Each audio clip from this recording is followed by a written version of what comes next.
This program features live coverage of an African safari and may include animal kills and carcasses. Viewer discretion is advised. Good morning and welcome to Djuma Private Game Reserve. As you can see, we're watching a beautiful sunrise. It is a beautiful weather here this morning. We're hoping to see quite a lot of action. That would be great. We'll be reporting live from 4 of our locations this morning, so hopefully we'll bring you some great action, as I just said. So please jump on board and welcome to your very own live safari through the African wild.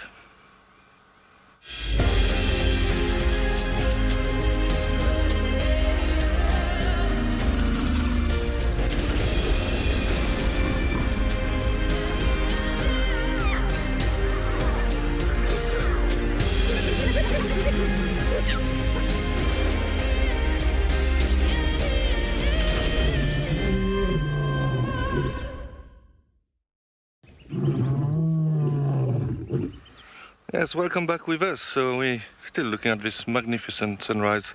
There's a bit of mist, as you can see, but it is a really beautiful morning, no wind, quite fresh, which is quite good.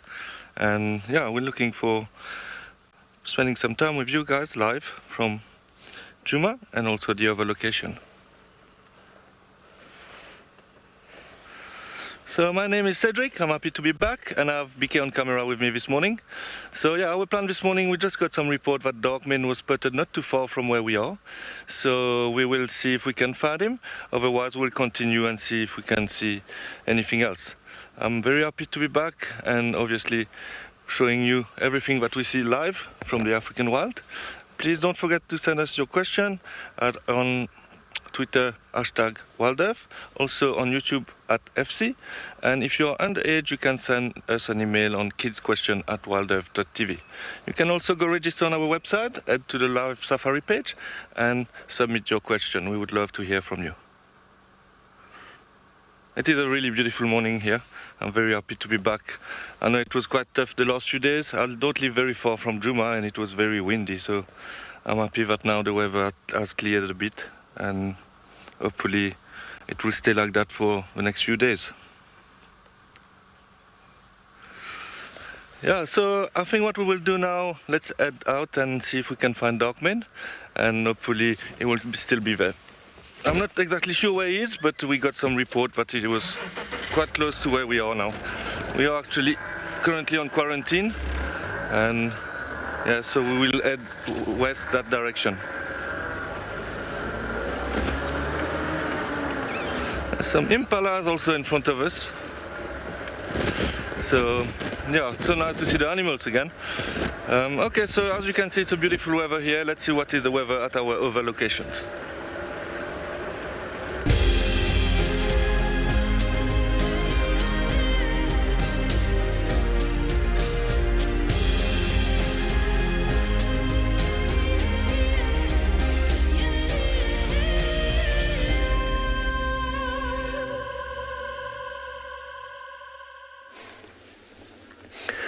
Good morning and welcome to Eco Training Pridelands, where I am very excited to introduce you all to the sunrise. The clouds have gone away. It is fresh but lovely this morning. It's nice to be a little bit cold with the promise of it warming up. And that right there, ladies and gentlemen, is something we have not seen for almost a week. Sunrise. Hello everybody, my name is Steve, very excited, and here with Gert, who's also very excited to be out on bushwalk, and we are hoping to track down a herd of buffalo whose tracks we came across on the way to our HQ this morning. So we're going to go and have a look, see if we can find some buffalo, and then we'll take it from there. Buffalo on foot in the early morning with this light, I think could be quite magnificent. Now that the light is out as well, we might do some tracking as well at one point, maybe see where we're at in our tracks. But the idea this morning is to discuss buffalo on the landscape, how they survive here, what their role and the ecology of the buffalo is. They are an animal that doesn't overutilize vegetation. They're not able to feed low down to the ground. They actually feed on tall, long grass using their tongue and their top palate with their lower in sizes to break the grass off, and they're not able to graze the grass right down to its roots like impala, wildebeest, and waterbuck. Right, Keisha, it is a beautiful sunrise. Very, very blessed to have the sun in the east this morning, and we've had lions calling all morning from the east. I think they're also being quite happy to see the sun proclaiming their territory. Maybe we will find some lions trailing the buffalo. There's often a very common practice. Where you have buffalo, you often have I can actually hear lions off to the distance. I couldn't hear it with my jabbering, but we'll continue on, see if we can find those buffalo. I will send you over to Andrew to say good morning.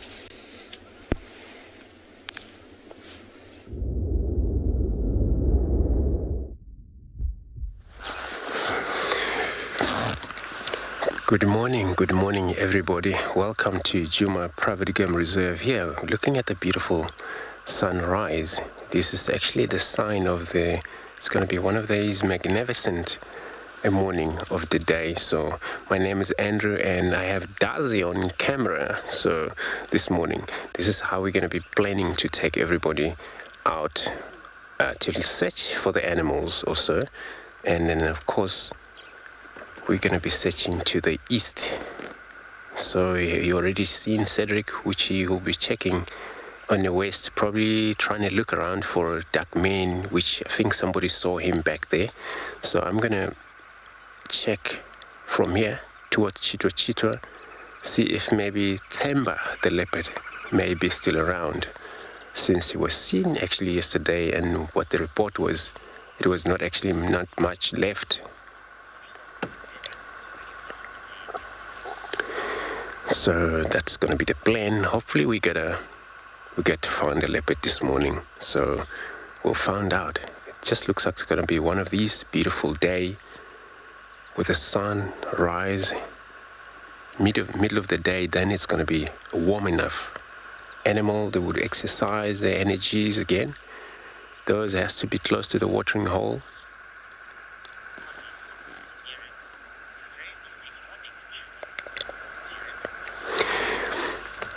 Derek, as you can see, every now and then we have to wipe our lens. So you're very right, especially on the far east. All you see there, it's all a misty. Hardly even to see properly the sun. So it's pretty misty on the east. But this will burn up during the course of the rise of the sun. But it's actually very good when this misty takes place in the morning. Result in moistures on grasses. Those are still concentrating on feed at this time of the morning, and they're still getting a very easy access to the grasses. So everybody, as I was saying, that Cedric will be looking for the duck mane. I'm going to be sending over to him, which he got him already.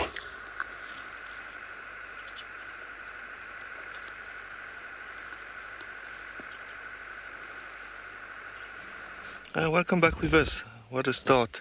So after hearing the report of Darkman being around, we just bump into him now. So it's very nice to see him again. I did spend quite a lot of time with him last time I was here, about 10 days ago. And he's just lying next to the road. He is a beautiful lion. So yeah, so his name is Darkmane. As you can see, he have quite a nice and dark mane at the bottom of his mane there. Sorry, BK, we're just cleaning the camera. In the morning sometime it gets a bit dirty, so always good to clean it. Yeah, so Andrew also heard him this morning. So we knew he was quite close. But it's good that we managed to find him. Must have been quite a long night for him walking around, probably. and look quite sleepy now. As we know, this lion likes to sleep a lot, obviously during the day.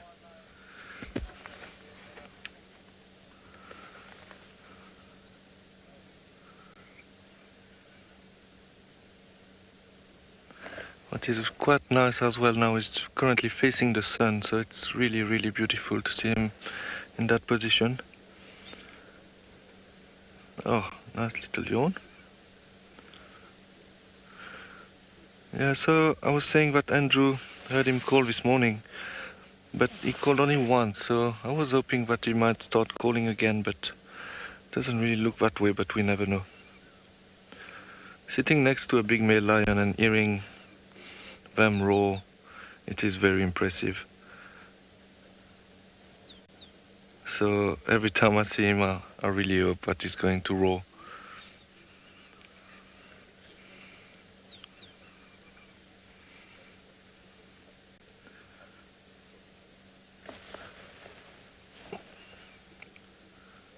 Oh, there we go. Lie down. And knowing his behavior, generally, when the day starts like that and start lying down, he spends most of the day there. But it's still quite cool now and still early, so we never know. The good thing is that it's very close to camp, so it will be good for us if to come back this afternoon again, also to see him. But obviously now we'll spend some time with him this morning.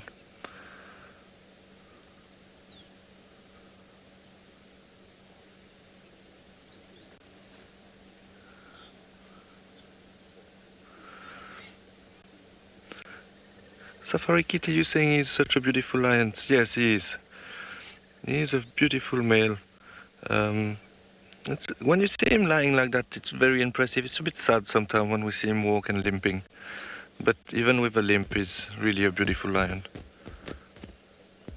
And like seeing him in the sun, the early morning sun like that, it's really, really special. So he's about 8 years old now. The last time I saw him, he was with a young male from the Talamati and one female. And so I don't know if now he's spending some time alone.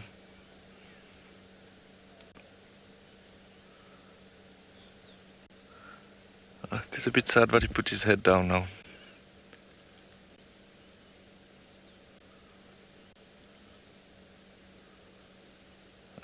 Looks like he's going to lie there the whole day.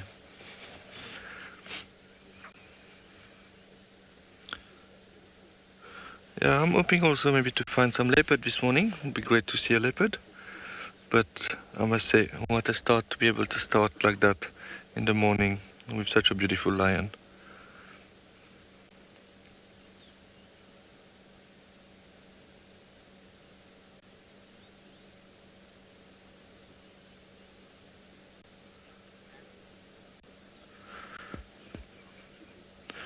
Okay, so we're going to sit here and spend a bit of time with him. Hopefully he will lift his head again.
to get close to a buffalo herd. I feel like they might be somewhere over there, so we're just stalking very quietly.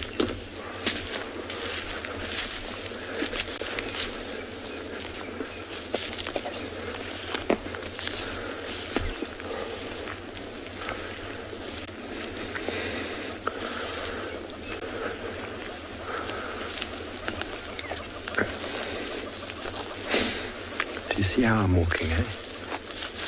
Okay.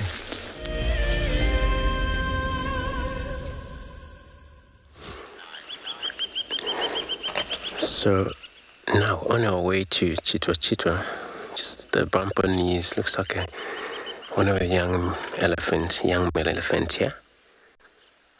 Seen this drongo, the bird, where they always associate with all animals for their own benefit, picking up some of all these insects that may be disturbed by the animals, but they only participate with these animals during the day. Where at night this bird, they have to find their trees to rest on. And the first things in the morning, they check around where the animals might be, so they can actually get a quick access to food, breakfast.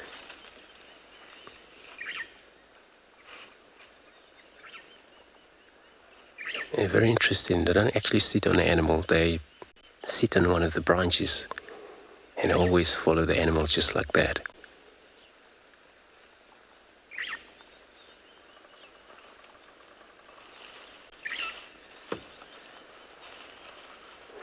Not a lot of worms, these caterpillar worms this time, but during the season where it's quite a lot of these on these branches, this bird also feeds on these caterpillars.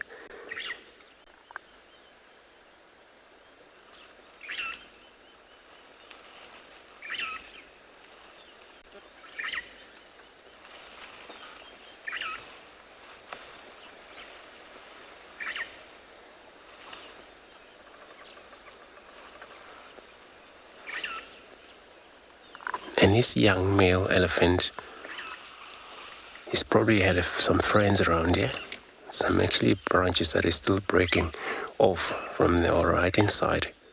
So it happens not only by himself, but they do their usual way, spread around pretty much so that they get access to food without any disturb from one another.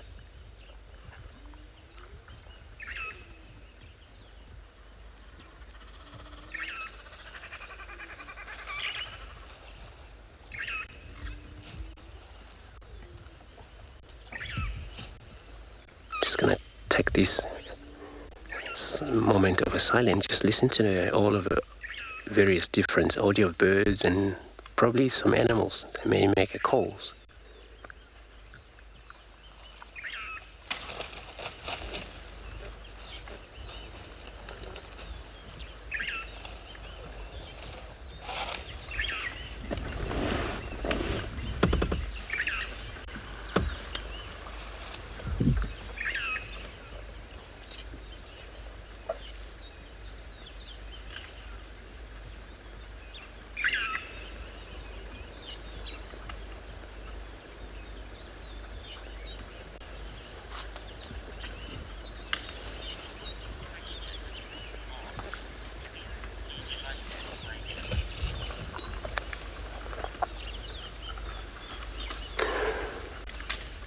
Looks like now he's just listening around. He's not feeding at all.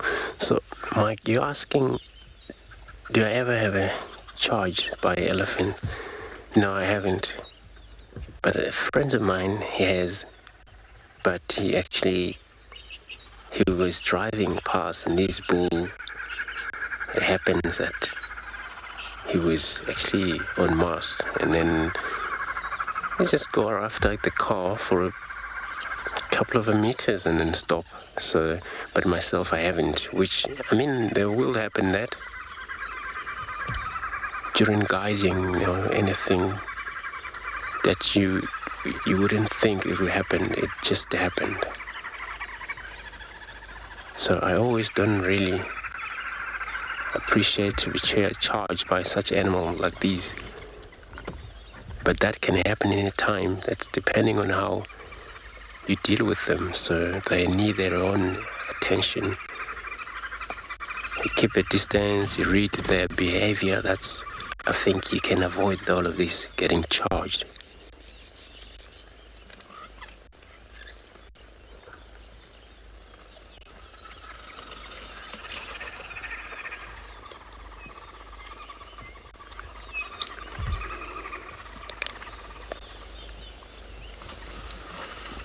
So all of these are such a beautiful instrumental going on right inside.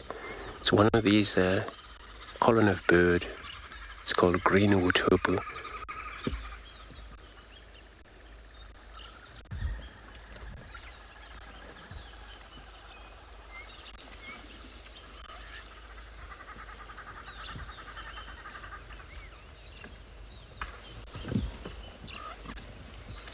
And it makes such a beautiful calls.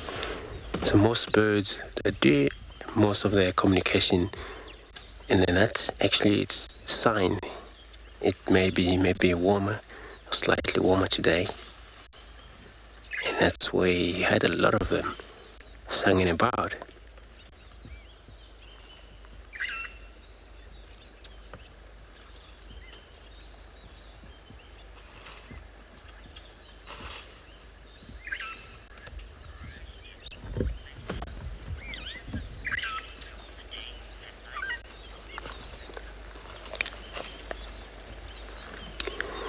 So, Victor, you're asking, will the elephant feed throughout the day and the night?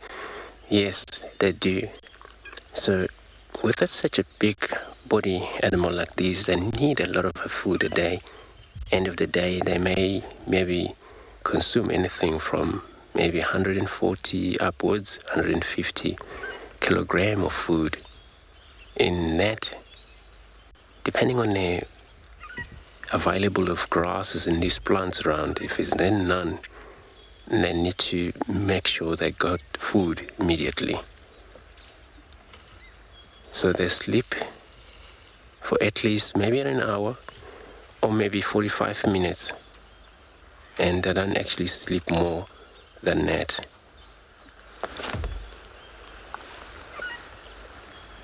A lot of these hours they spend them feeding, standing. That's why these big bulls, they even maybe sometimes when you see them standing, they switch these legs, so one leg has to be resting,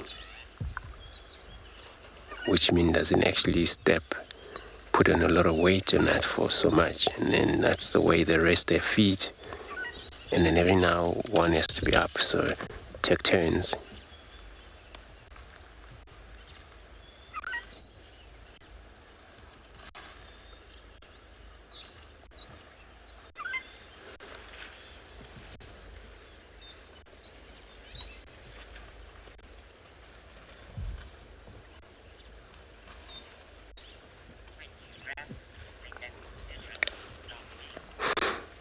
So everybody, I'm gonna see if there's more of these elephants. In the meantime, let's go across over to Cedric with the duck mane.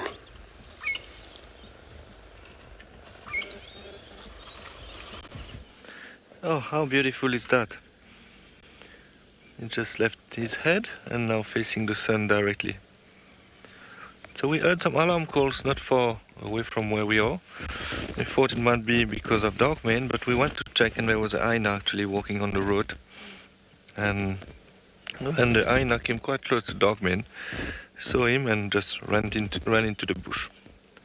But we were hoping maybe there was a leopard walking around, but no luck, unfortunately.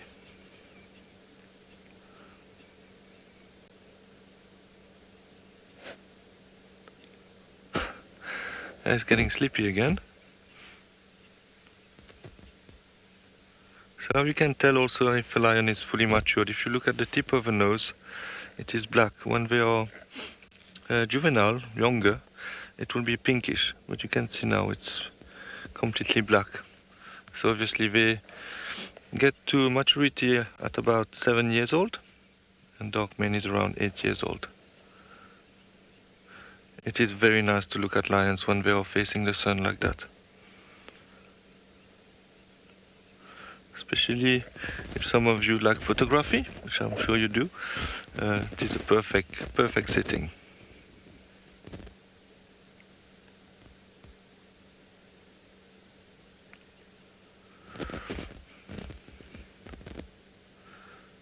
Beautiful.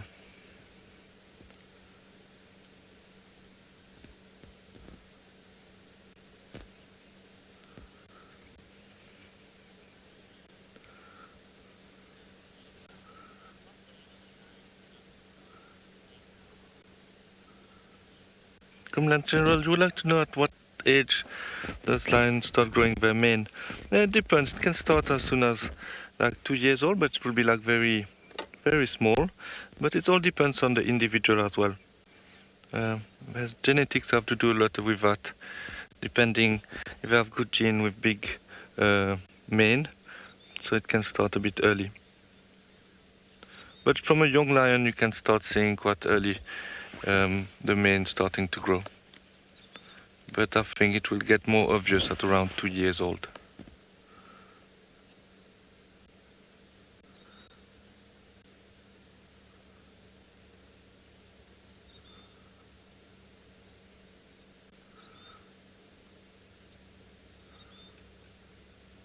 He's still busy looking around, so I'm not sure if he's hearing something in the distance.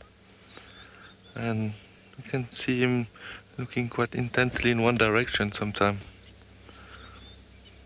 But now he's doing what he's doing best, just lying there and looking at us.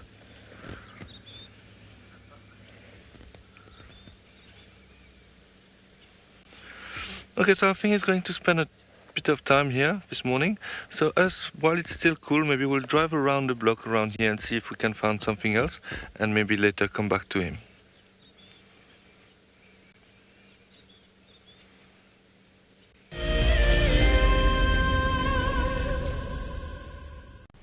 It's been a very chilly winter here in the southern hemisphere, but now it's starting to heat up. The sun is rising a little earlier, which means, of course, the animals are too. From the 17th of August, the WildEarth team will be venturing out as the dawn chorus begins, as the sunrise safari will be starting half an hour earlier. Lock those times into your diary and set those alarms to make sure you don't miss out on your safari through the African bush.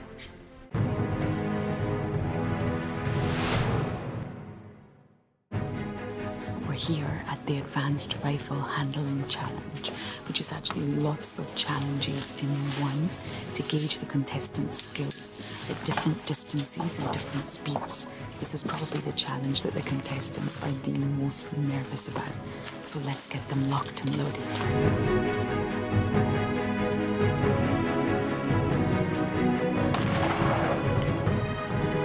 Competitors are now doing the Haley's halt, where they have to run back and forth to a target, turn, take aim, and shoot. And this simulates a chase in a real environment and gets the heart pumping and the blood pressure up. James gave us a demonstration, and the skill involved in this exercise is remarkable.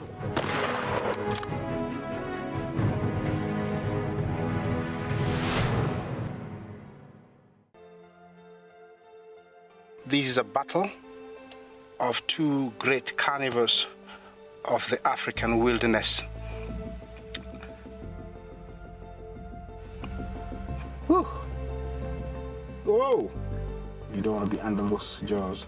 Definitely, this round goes to the lion. Look at that. Fantastic. Expect the unexpected here on WildEarth daily. The bushhawk feed allows the camera person some creative license. This is my favorite style of shooting. You have to be mentally and physically prepared.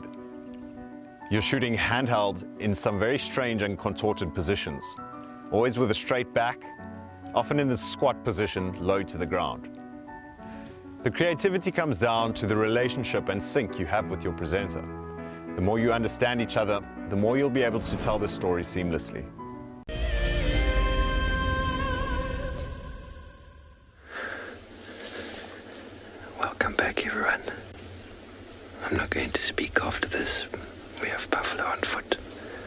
walking straight towards us, yeah. But don't worry, we're safe. We're in a good spot. Let's just watch how this unfolds.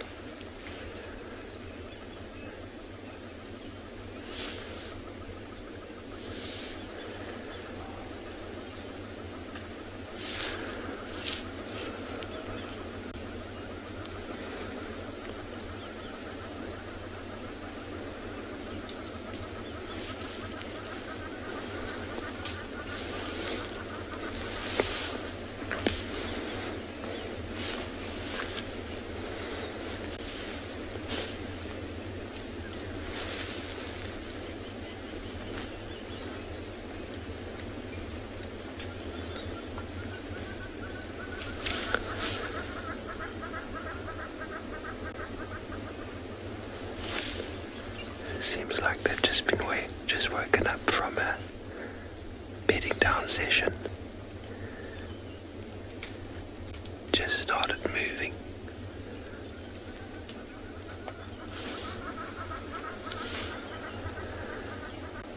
Potentially going to head towards Leopard Dam. Or they might turn around and go towards HQ. Waterhole. But right now, we're in a great spot.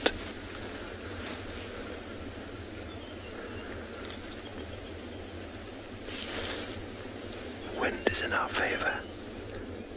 We found a random few rocks to sit on. The light could be better, but it leaves quite a dramatic scene.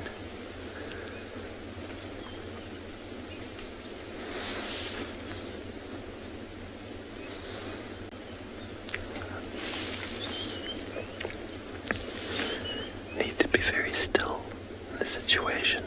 No movement.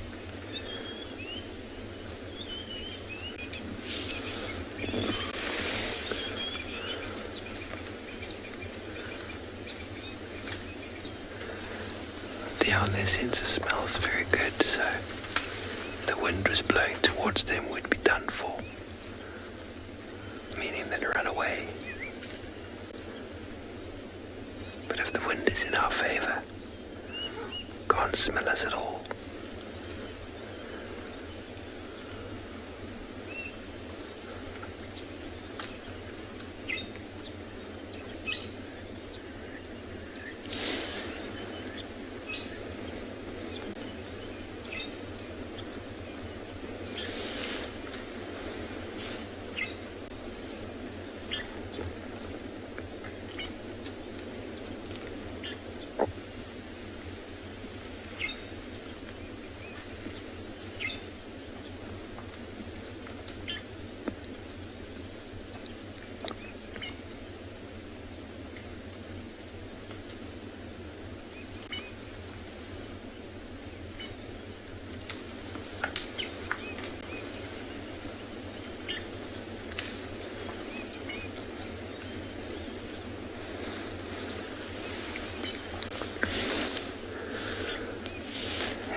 The most important thing about the sighting is to not disturb them.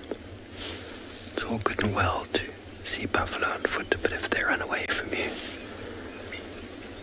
which they generally will do, if they get your wind or you make too much noise, then you've influenced their behavior.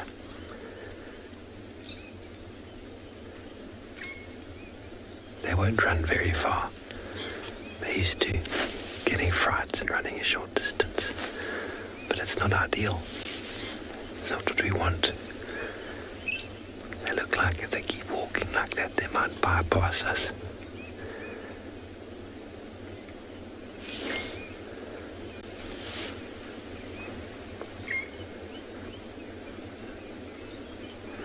Okay, well, we're not going anywhere. We can't right now. I send you back over to Cedric with his lion.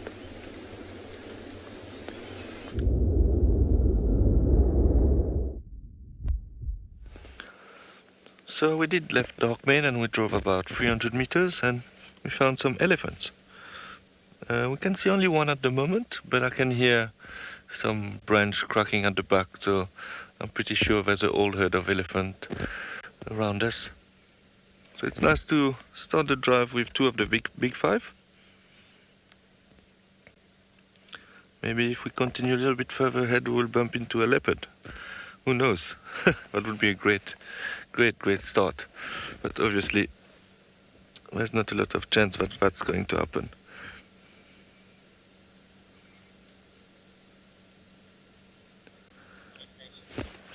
They're currently feeding. Well, the only one I can see is currently feeding on some grass. It is quite a nice setting here. There's lots of silver clustered leaf trees and they have beautiful bark. As you can see, the one on the right hand side there. It's always nice to see elephants in a tree area like that.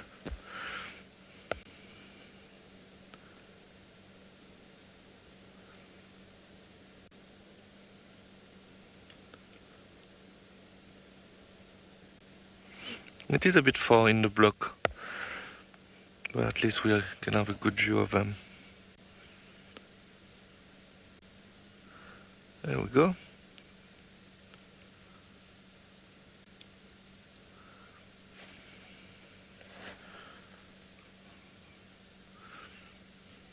I mean, you would like to know, why do elephant bulls like to be alone? Yeah, they spend most of their time alone, but sometimes they will be joined by younger bull as well. So obviously they don't really need the safety of the herd and they spend quite a lot of time alone. But they will often join a herd as well, especially when they want to mate. So what will happen with a young bull? A young bull will be pushed out of a herd around 14 to 16 years old. So when the young bull will be pushed out of the herd, he will probably join other bull, and generally there's one big bull, older bull, that will spend some time with the youngster. It's just for the youngster to learn different behaviors and also not to be alone as well. Oh, I'm sure you heard that. That sounds like a not very happy elephant. It's not the one we're looking at. There's more elephants at the back. So I can't see what happened there. That was very loud.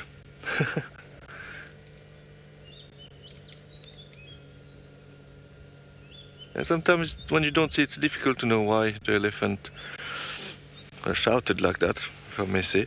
But it can be another elephant irritating another, so there's a lot of possibility. They can get quite stressed sometimes also when there's young elephant in the herd and there's lions around. But now it's still a bit far from dark mane, so they didn't even see dark mane, I think.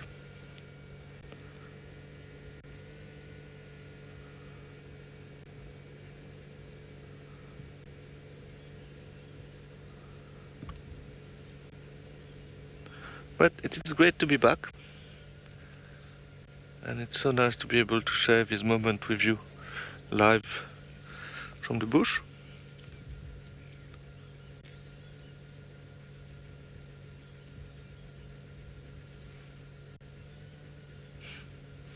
Chewing on the branch there.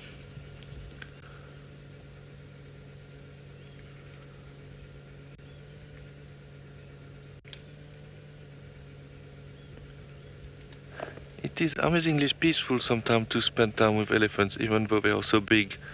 But they can be very quiet, especially when they walk in the bush. Sometimes you don't hear them until you find them. Obviously, when they are in areas like they are now, you can definitely hear the branch cracking.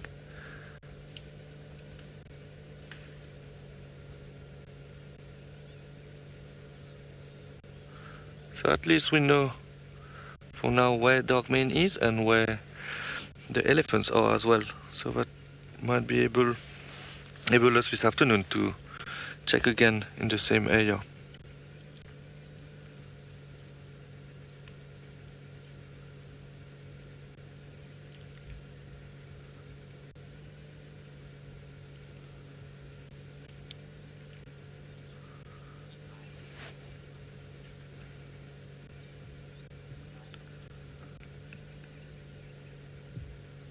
If you ask if I got it correctly, when do elephant mate? Basically when the female will be in oestrus and the male will be in must, so that they have lots of testosterone. There's no really season for mating for elephants. It's all year round. But yes, so it all depends on the behavior of the individuals. Generally, the big bull will fight sometime over a female, and female elephant gets sexually mature quite early. I think it's as early as 8 years old, which is very, very young. So it is quite a difficult time for the young female, because imagine like a big bull who would like to mate with that female. It's very heavy, and obviously he will put his 2 front legs on top of the female. So it is quite difficult for the young female when they mate for the first time.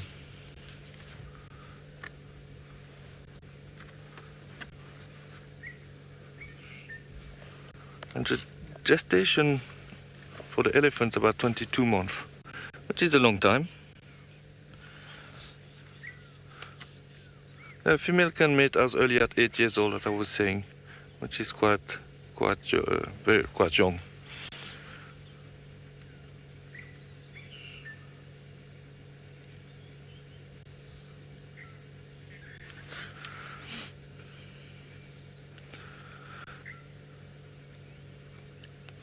And male will get to puberty at 12 years old, but obviously they will not mate before 25 years old. But generally it's more a bit later when they are a bit bigger and they can fight for females, about 35 years old generally. But they can start mating from 25 years old.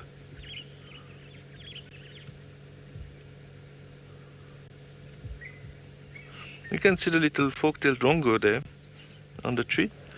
I think it's a fork-tailed drongo, pretty sure.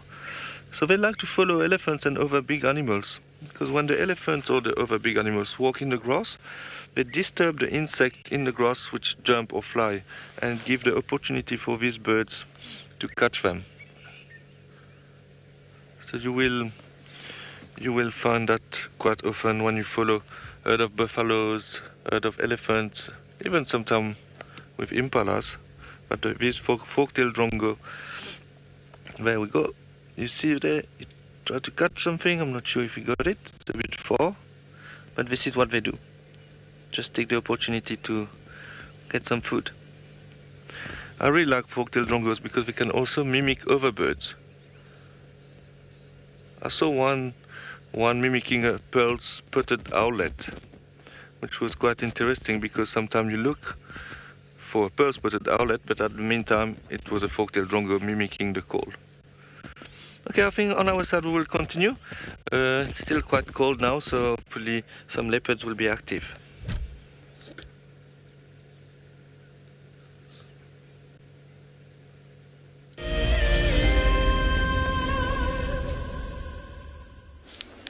Welcome back everyone. Well, we repositioned. The herd was cutting across us and we've now moved downhill. Anticipation of them, and now I have one fellow looking at us. Can't smell us, not sure what we are. But behind us we're Impala going crazy. A moment ago I reckon there's a leopard in the drainage there. And then at the same time there's lions calling off a little bit more to the north. So it's all happening on Pridelands this morning.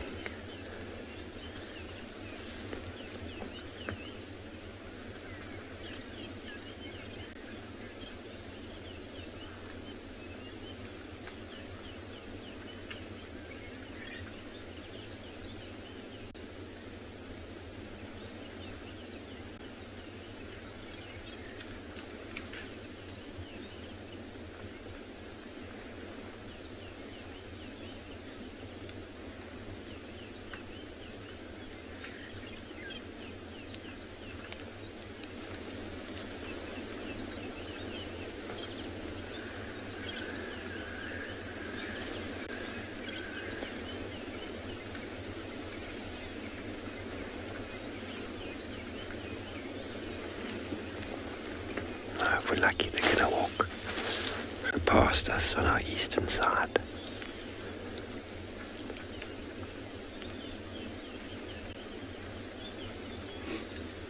They rely heavily on their sense of smell to detect danger.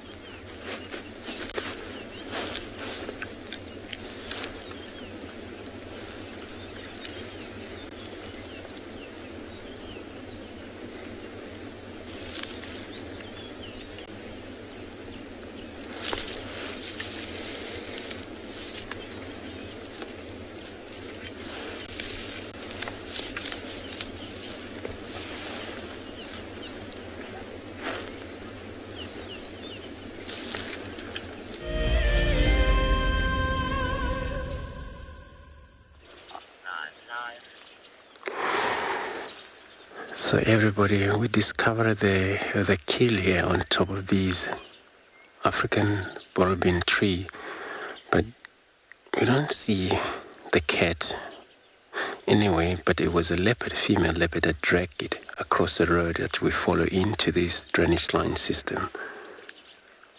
So for now, I think we've seen a hyena came in as we arrive here, but they all just move off. And I think we're gonna try maneuver around here because I see some movement further distances, but down to that drainage line system.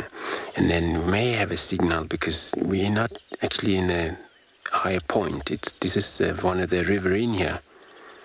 So we may drop that signal down, but let's find out. But definitely some female leopard around here.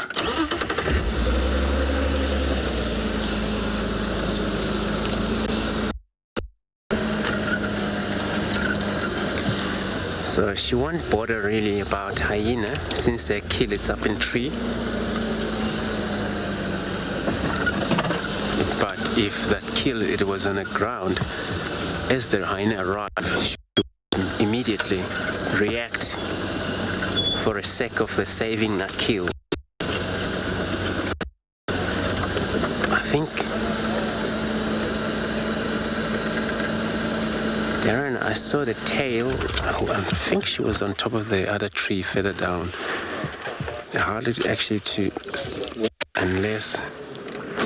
So from this tree there's a second one, but the third one, there's another tamboti there. That's where I saw the tail. Kind of like I think she was just coming down. We're just gonna see if maybe she would make her way down this way. It's quite difficult to actually see the cat into this drainage line system.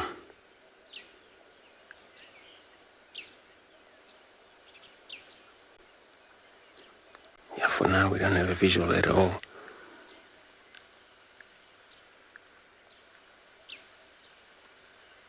So since she's not there when we get here, maybe this is a time she may get to that tree and got into that kill and feed on it.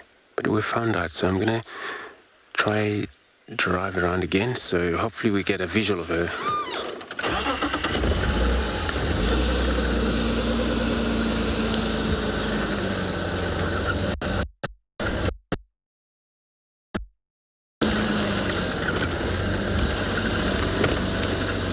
Who that might be, maybe the princess, Lalamba, I think, or female, but we know for sure this area. This is where she was seen.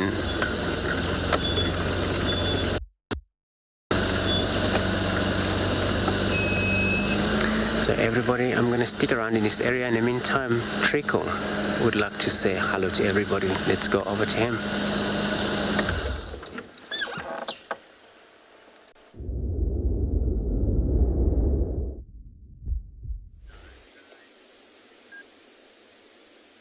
Good morning, everybody, and welcome to andBeyond Ngala.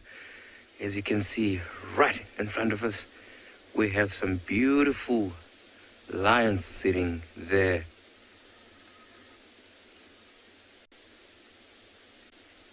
How amazing is that? There's one female and a male there, relaxing and enjoying the sun. Good morning once more, everybody. My name is Trico, and behind the camera I have Johan with me doing a fantastic job. And welcome to everybody. Glad that everybody can join us this morning. So we were actually driving around, just trying to see if maybe we could find some lions, because yesterday actually we looked for lions, which we were successful, but we had some technical issues. But yeah, never mind that. As you can see right in front of us, we have these magnificent lions just sitting there.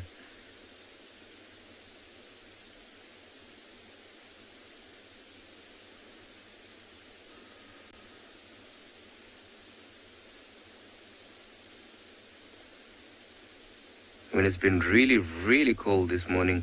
So maybe that's why these lions actually chose this specific area. Not very thick, and the grass not very too tall or too long. So just sitting there and trying to warm up and enjoy a bit of the sun. I think also that female, she looks like she's in heat. You see how she moves around the male? Oh, there he is.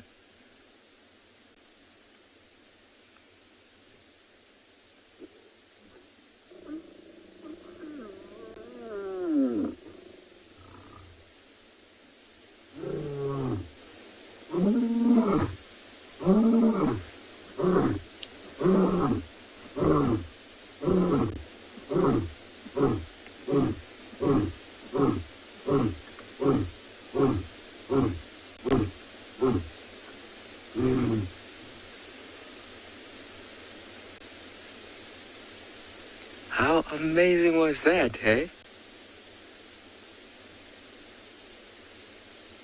And did you actually see how the female actually initiated it?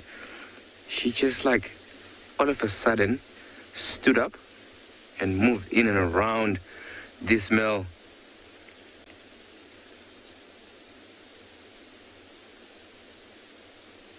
And enticed him. As you saw there, they mated.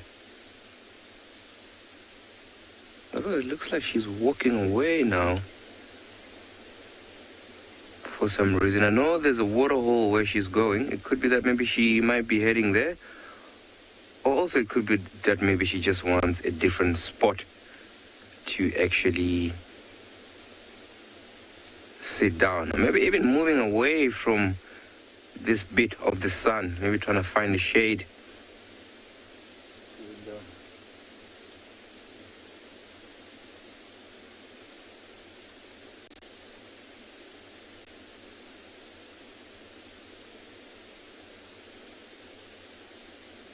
That is amazing.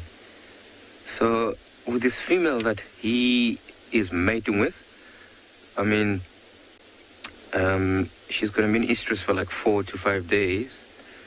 And literally each and every day, this is what this male will be focused on.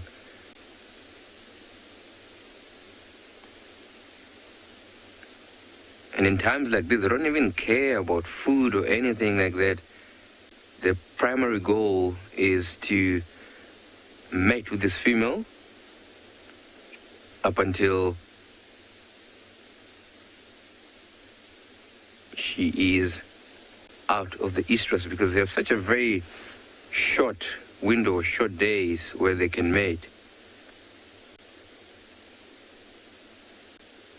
So I'm thinking maybe, let's see, maybe we can try to move in and around him and maybe move right in front of him so that we can get to have a look at his face.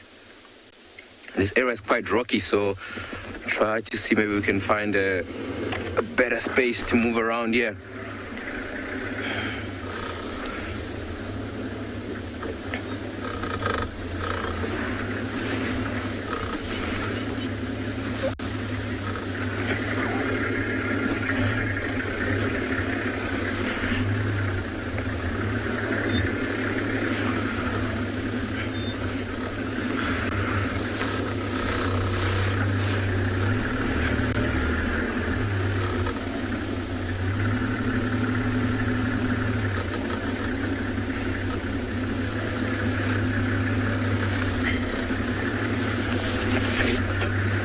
try to move in nice and slowly as we pass through so that we don't disturb this particular animal too much.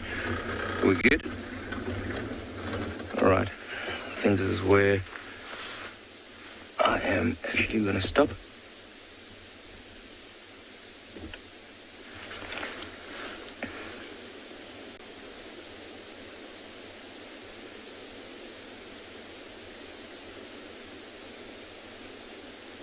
So as I said earlier on, I mean, this male lion will be focused on trying to mate with this female. And in about, if she, or when she conceives, in about 110 days, that female that you see there, she'll give birth to either 4 or 5 youngsters. But during that time when she has them, she'll try to hide them away, because remember, when they're born and around that time, you know, the youngsters are, you know, they can't do anything for themselves. They're like literally blind and do not move. So she basically is the one who has to move them around in different sort of dens. You can see the male now is up as well, so you might try to head into the direction where that female went. No, just finding a better spot and lay down.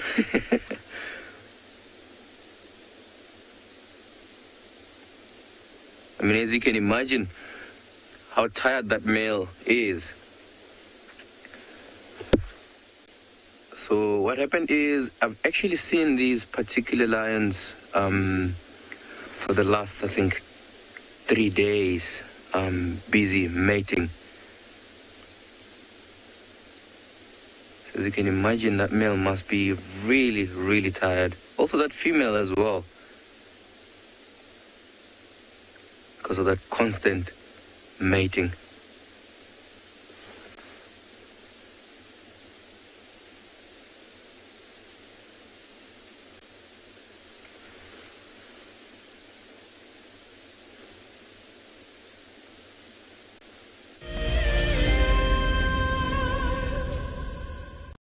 Every year in August, South Africa marks Women's Month. WildEarth would like to acknowledge and thank all the amazing females who have worked tirelessly to share our nature with the world. We're gonna have to just wait, okay?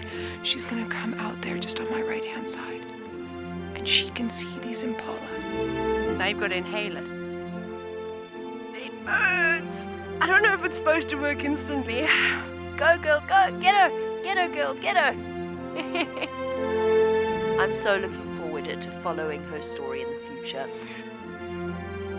I'm really hoping there's 2. I'm really, really hoping there's 2. But you know, even if there's 1, oh my goodness, everyone. And I get to share it with you. Isn't that extra special? I get to experience it and show it to everyone.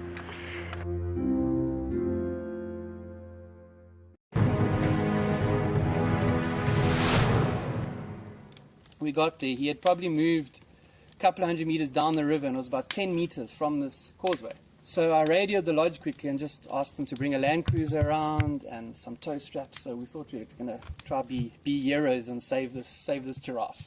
And now a big bull, probably over a ton, he's a big unit. Got the tow strap one side of the giraffe and managed to get it around him with the boat, and the other edge of the tow strap obviously back onto the bank. So we made this U around him because he was lying quite close to the bank. And we put that land cruiser in low range and we just gave it hell and pulled that giraffe, and the tow strap slipped up and we thought, oh no, it's going to slip off the top of the head, and it caught on his ossicone's top. And that last 10 meters pulled him out onto the bank, and he battled. He was obviously quite weak and all that.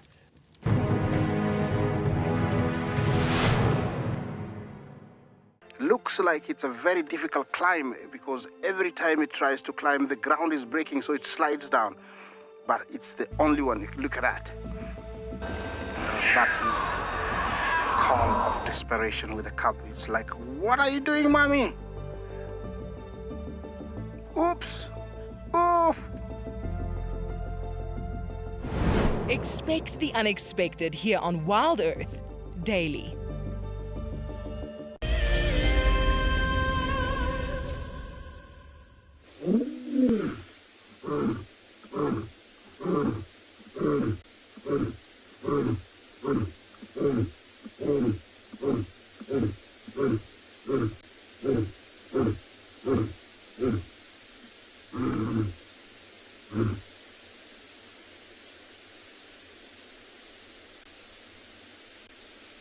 This is absolutely amazing. I mean, how do you often see that, hey? Lions mating, and after that mating, the male calling like that. That's absolutely amazing. So that call that you just said, you know, I would think that is a territorial call. Just letting other lions know in and around this area that he's still in control of here.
So just also looking at the face of this male,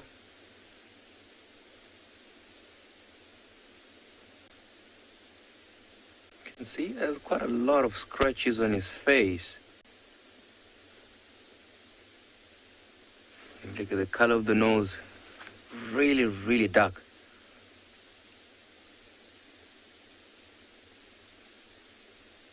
So this is quite a lion in his prime.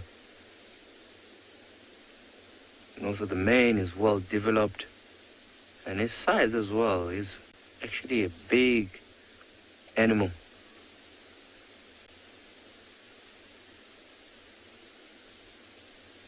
So I guess with that type of information that I've just given you guys, I would say he is around 9 to 10 years old.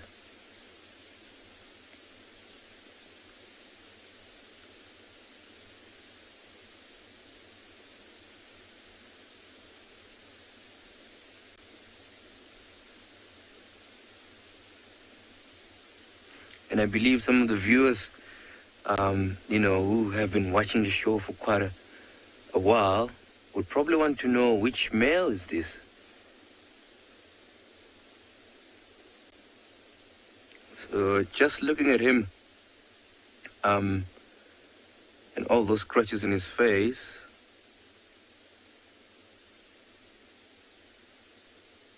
I can confidently tell you that this is one of the Ross males,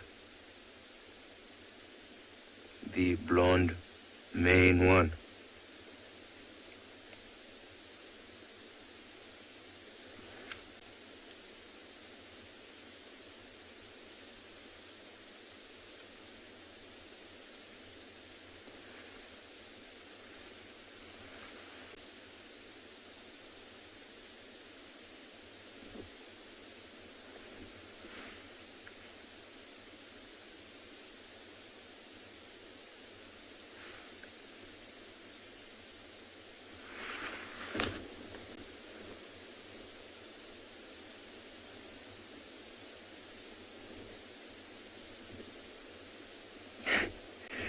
that female just sitting there, also looking quite very tired as well, and a bit sleepy.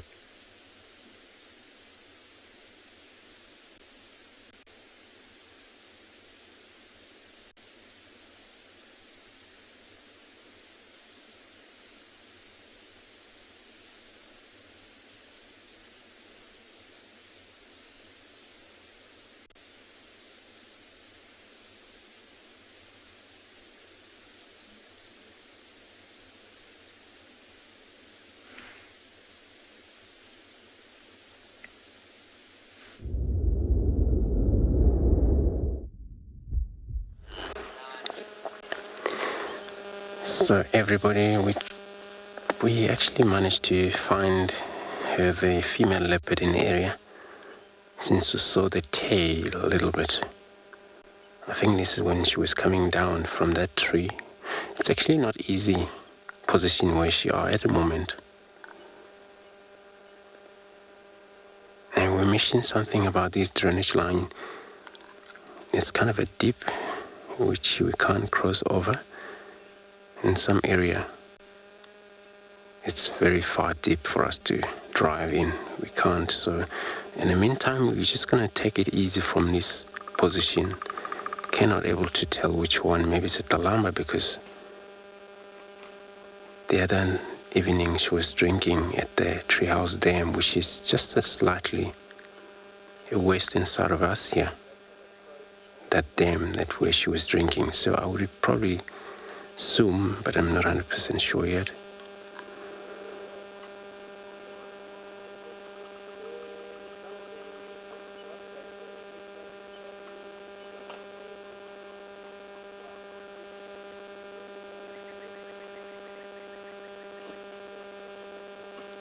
So leopards host their kill. Many of them host their kill. As we saw that impala, but she's looking there. She probably maybe stood up and maybe head that direction.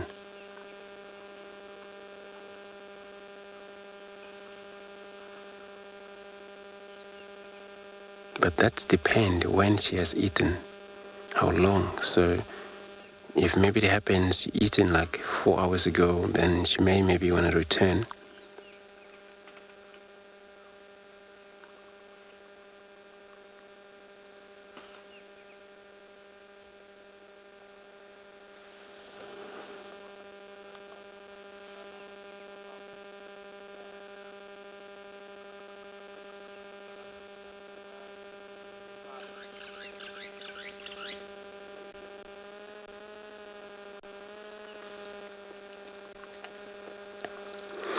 And leopards, this Talamba, if it is Talamba, then it's amazing how the elephants was all over around here yesterday. When we look at that kill, a young male impala, which is only a neck left, and some of these hoofs that it has all hanging in there.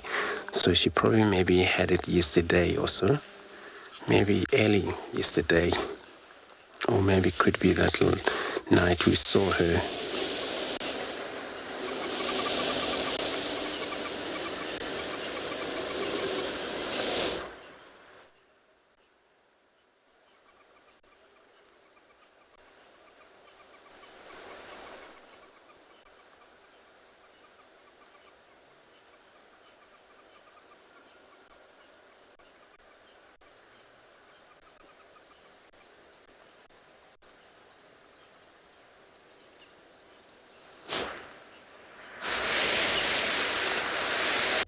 And it was so amazing seeing hyena coming to an area, because they use sense of smell. They track leopards, they would track lions.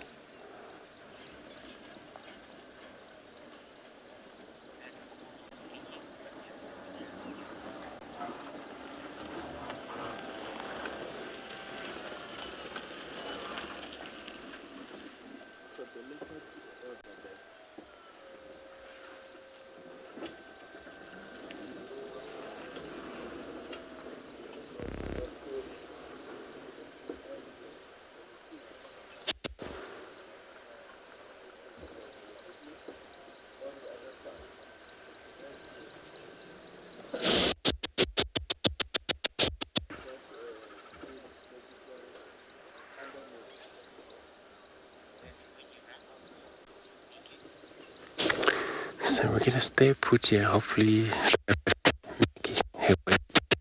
while we are still around here.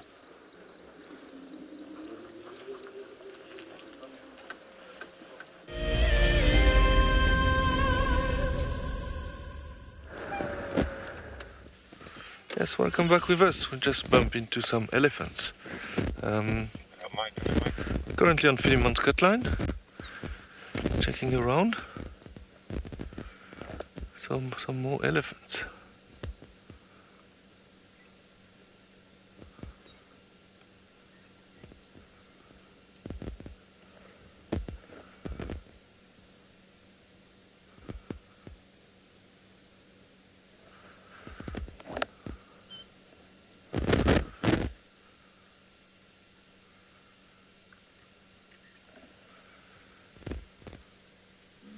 So we're currently feeding. They've spent lots of time feeding, obviously. They can eat up to 300 kilograms of food per day, depending on their size, obviously.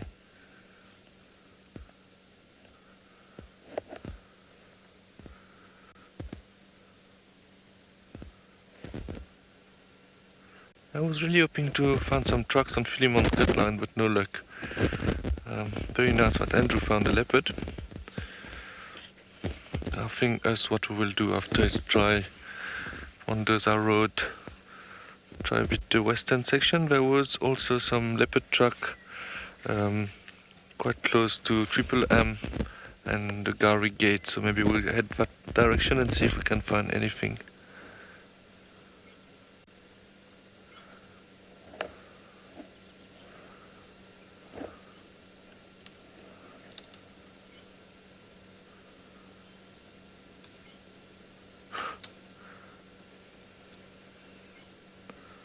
Look at this one there, this is quite cute.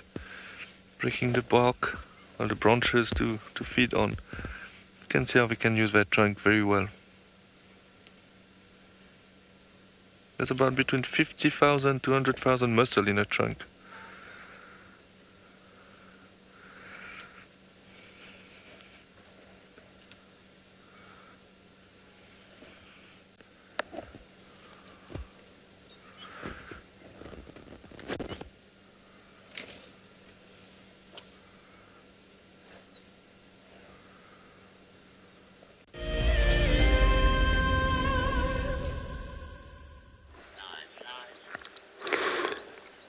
So yeah, we're still sitting here, but she's also lying there, very comfortable. But also that what makes her comfortable is that because the also meat is comfortable on top of that tree.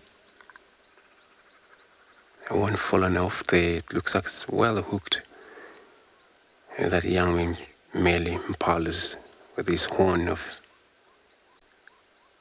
that is well actually hooked there, so I don't think it's gonna fallen off yet. So she would be really lying down there, and then I'm not sure when she last drank water, because water is not far from here. So Treehouse Dam, she would make her way to the west direction. That's where she's going to drink.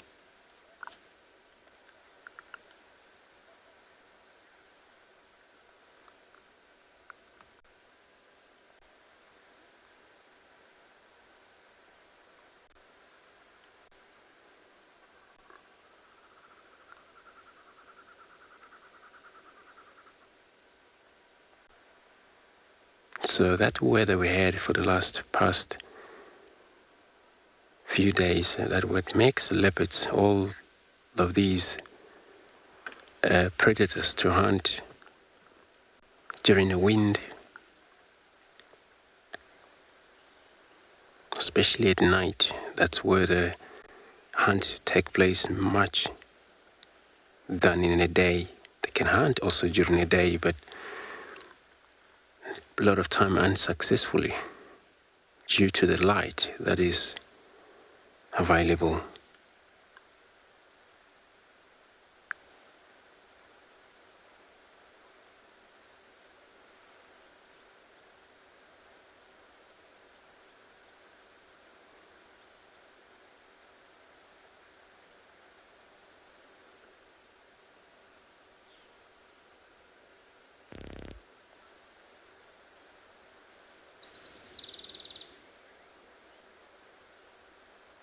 And leopards are solitary, hunt alone, especially when they're fully independent.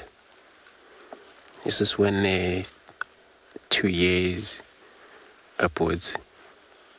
In that, they already learn enough to hunt,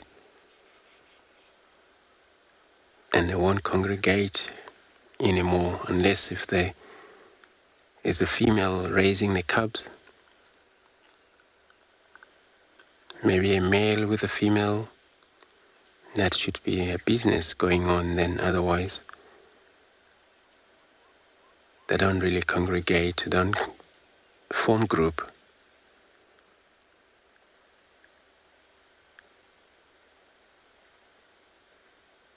But with the skill they have, it's such an amazing. They're sneaky animals, they go through grasses and they crawl down, sneak through the prey species.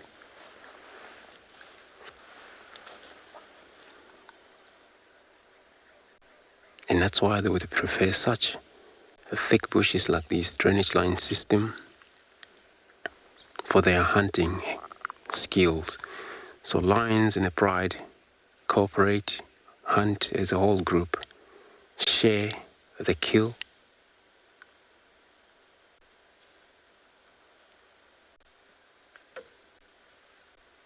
But leopard, she would only share with her cubs if they're still well taken care of by the mother.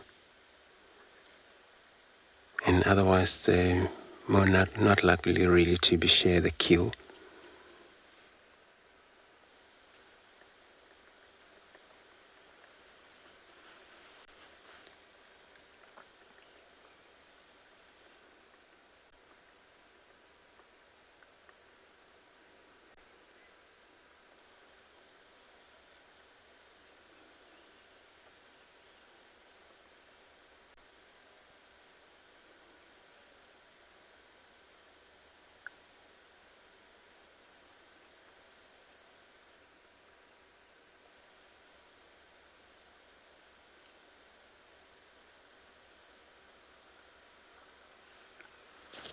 And it looks like a cloud is coming back again. All of the beautiful sky that we saw beginning of the morning, it's not there anymore. Maybe it is what is going to be, maybe the whole day. The weather can change from time to time. But that also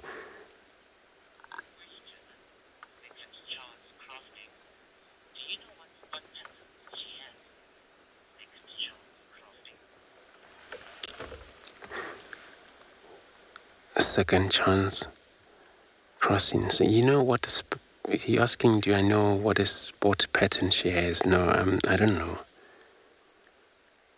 If you mean about all identical around their face, that I'm not sure. But leopards, they have a rosette type of a spot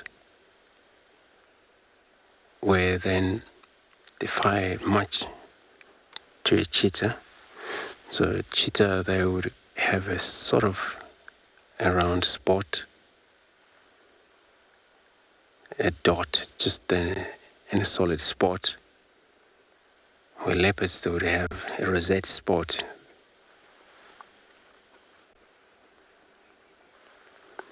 Some part of the leopard body, part of like underneath, there is some solid spot, dark spot always. And they're very white, paley underneath the color. And part of the neck, it's also head. It's some solid spot there. But the whole entire top of the body, tail, it's all a rosette spot.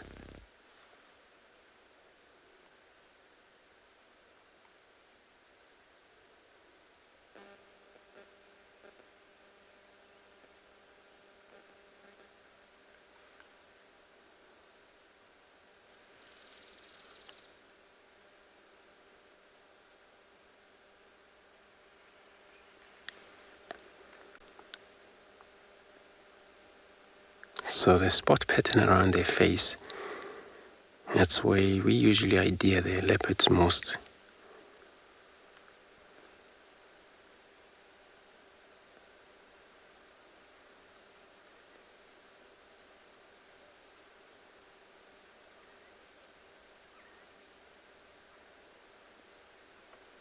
That was a beautiful cleaning. So since they spend a lot of time on their own,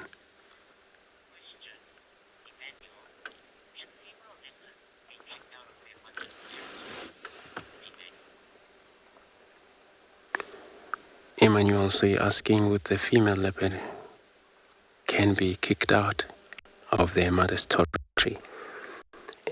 So that happened. So it happens a lot, but sometimes what we also experience, especially out here, we had a tani which she was taking care of a tlalamba, which we think is my tlalamba. So she was brave enough to maybe move off the property once. These females, she's all fully grown up. So the mother move away and then give her a little bit of a portion of territory. And then, so this is where she operates most. So some, if there is not much response, of course, the young one will be kicked out of their mother's territory if there is no kind of like politely giving her portion of her land. She may maybe dominate. Kick it out, or herself, she has to move out, look for her own territory somewhere.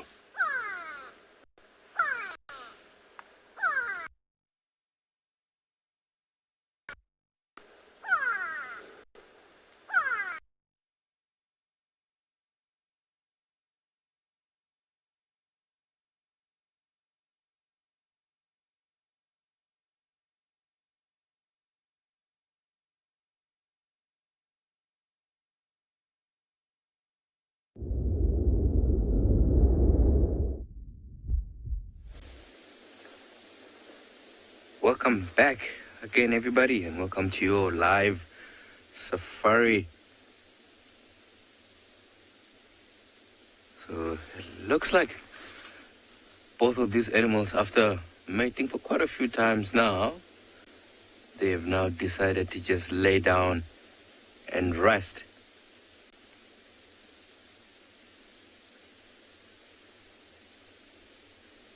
Looking very comfortable there.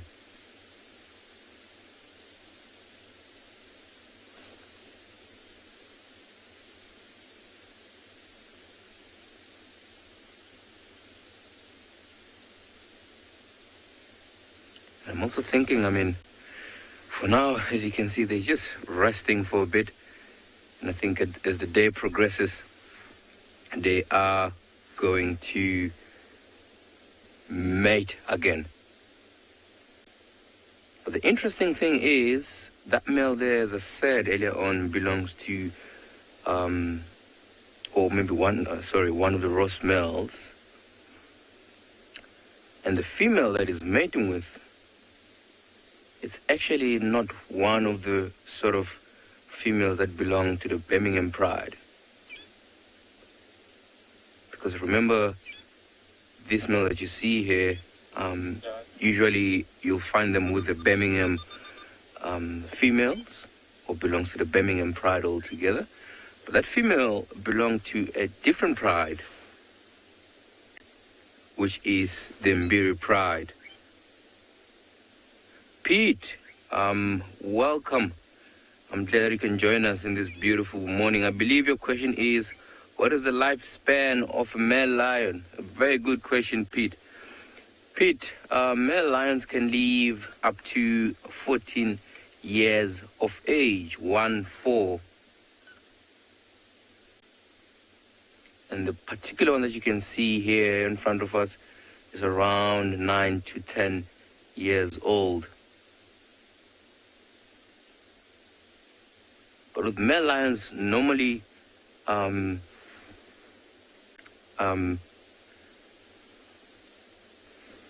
sorry, they don't reach those years, okay?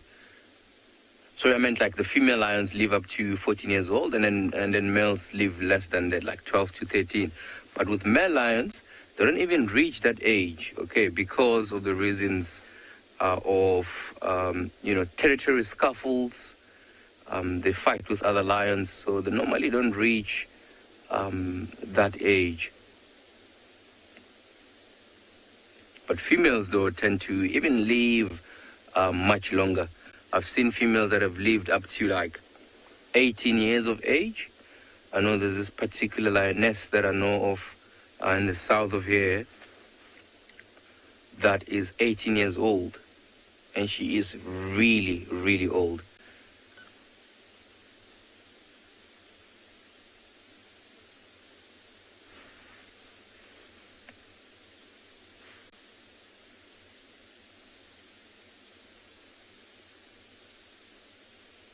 So as I was saying earlier on, that female does not belong to this pride. So that female belongs to a pride which is part of the Mbiri pride. And some few days back, we actually saw her mating with the Mbiri males. And this morning, she's mating with one of the Birmingham adult male, which is quite strange if you think about it.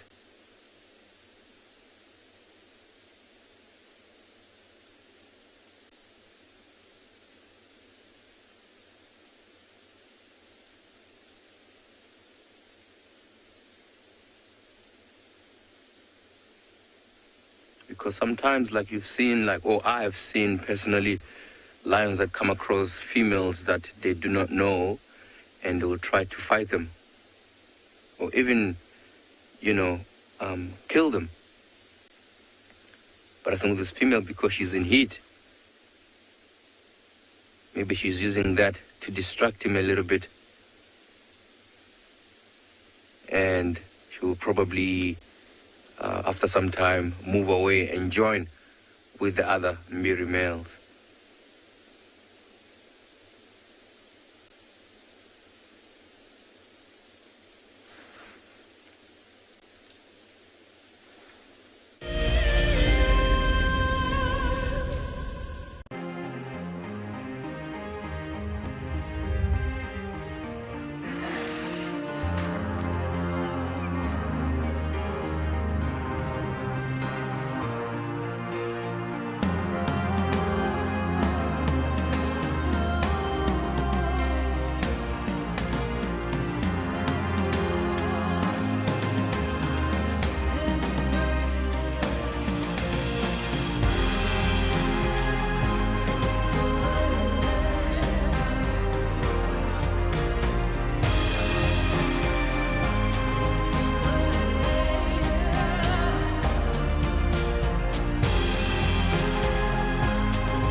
Competitors are in the room behind me right now for the birding challenge, where they have to look at pictures and identify the birds, and then separately listen to bird calls and identify them.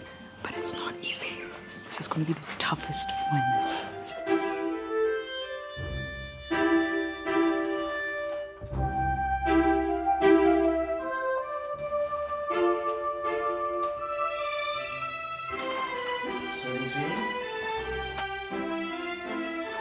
Here we have the previous year's winners. You can see they're trying to see if they can remember all the answers, and look at them taking a sneak peek.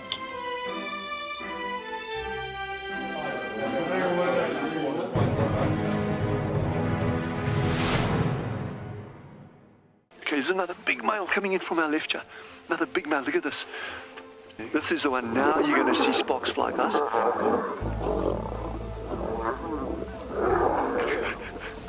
Guys, it doesn't get better than this, eh? Yes, unbelievable. A Africa, I love you, eh?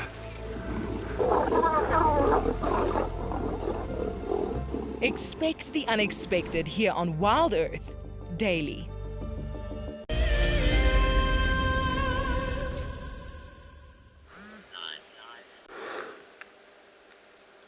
So she hasn't come out yet from this deep.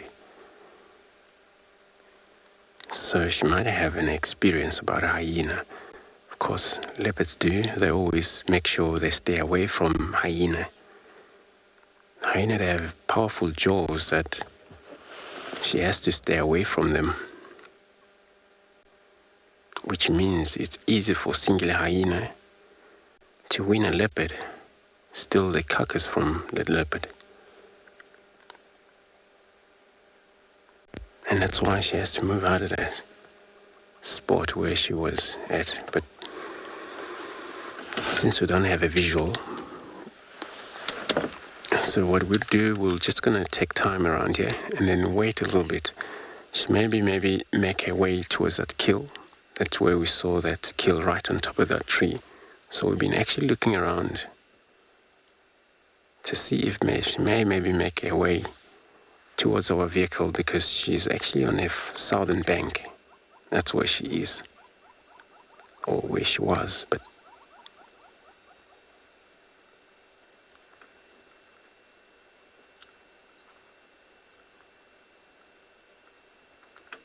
so this is the thicket. This is what it's like. So tree lines, so many of the trees, but between us and that other big trees on the further side, we in between that drainage line.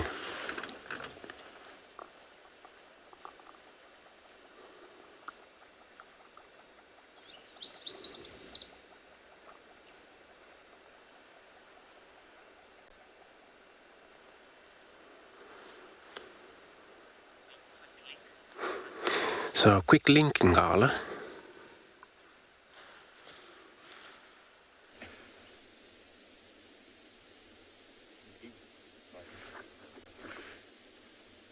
Welcome back, everybody.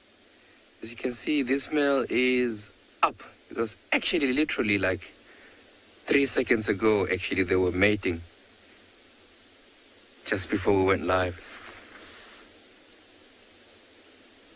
And now back down again.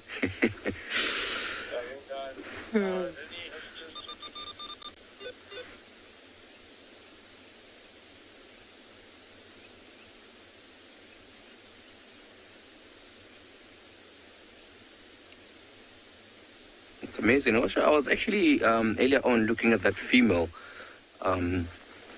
She looks like quite a very young female. So I think around 2.5 to 3 years, because she still has that little bit of pinkish color on and around her nose. I mean, also you could, earlier on, I don't know if you saw that when she was standing up, you could see her size as well. She looks quite small.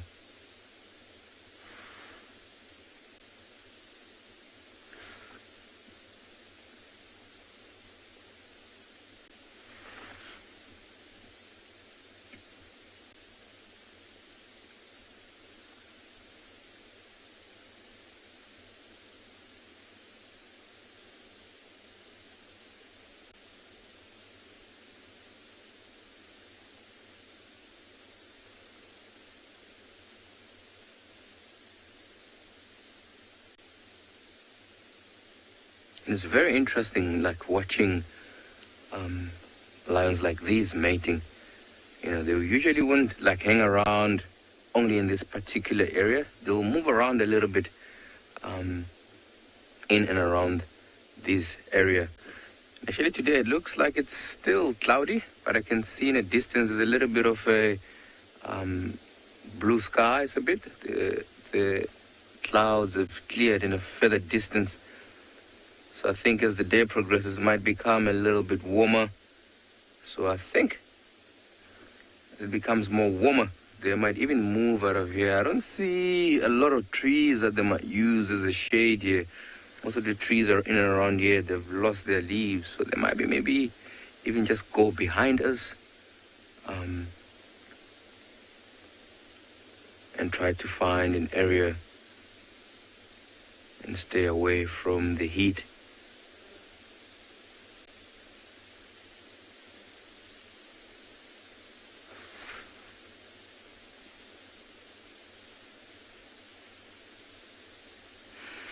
Rhonda, welcome. I'm glad that you can join us. Rhonda, I believe your question is, when do lions reach maturity or mating maturity? So Rhonda, with the males, usually in around 3 to 4 years, and then females will be 2.5 to 3 years. But a very good question, Rhonda.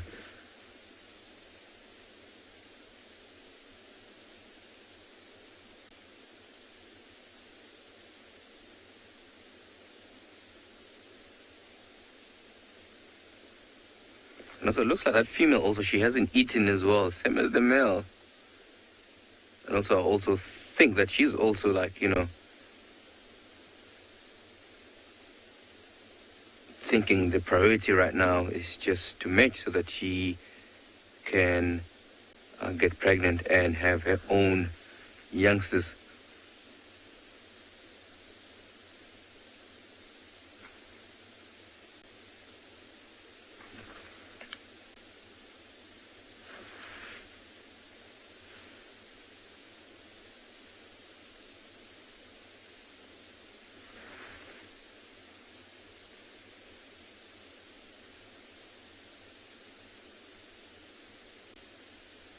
And honestly, I think this is what they're going to be doing, like, literally the whole day. Mate, sleep, move around a little bit, and mate some more.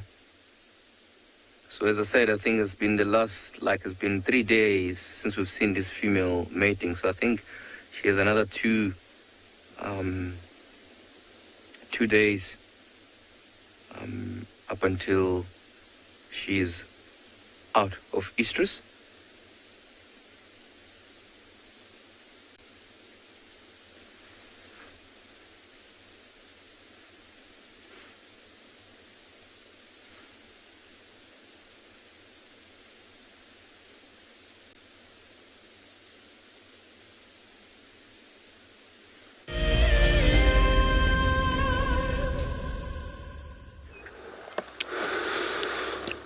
So everybody, she have moved down to the drainage line, and now I think we had a better view of her lying in a deep there.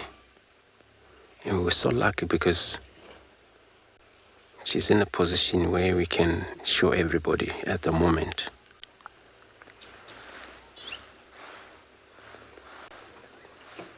So she was so scared of these hyena because they would outnumber her with 3 of them. Let's just take it easy.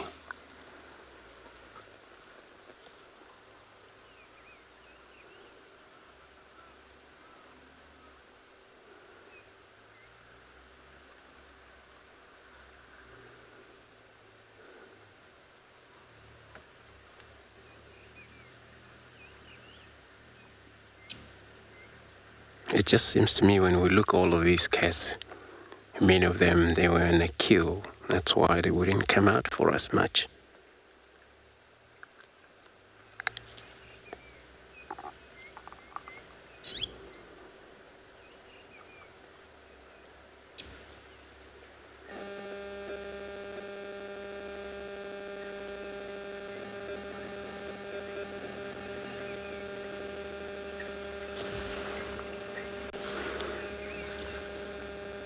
Looks like she's gonna get mobile. See how far she goes. Maybe she's going to be going far in there.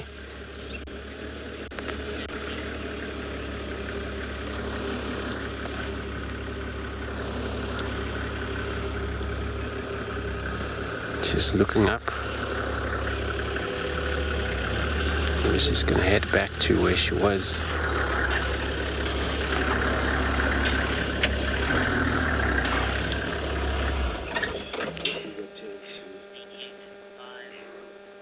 not so sure what she's sniffing there for.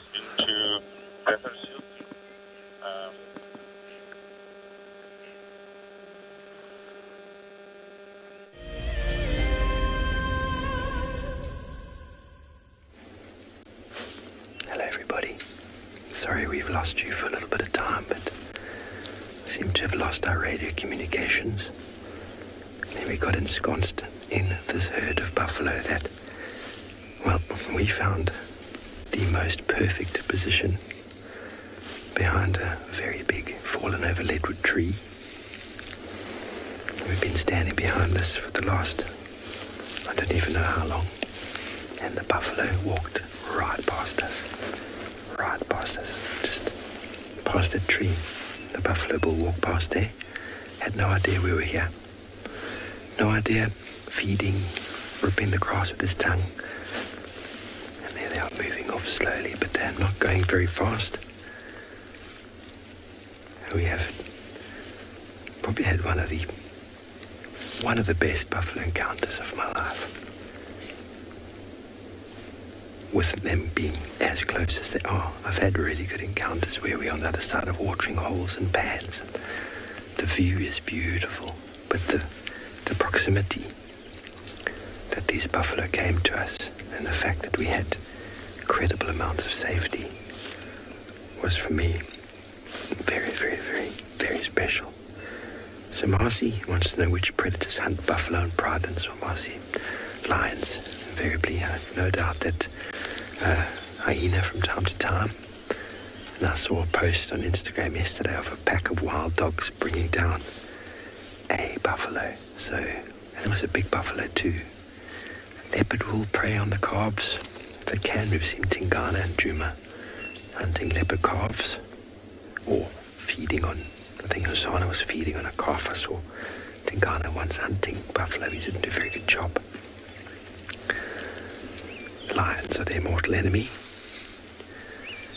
But we're feeling very, very privileged this morning to have managed to get this sighting the way it unfolded, and without causing any reaction.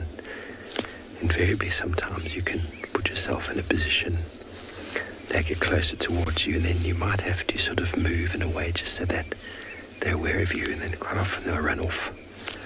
But we just had everything in our favor. Very good lessons. Very good lessons for my young friend here, Ivo.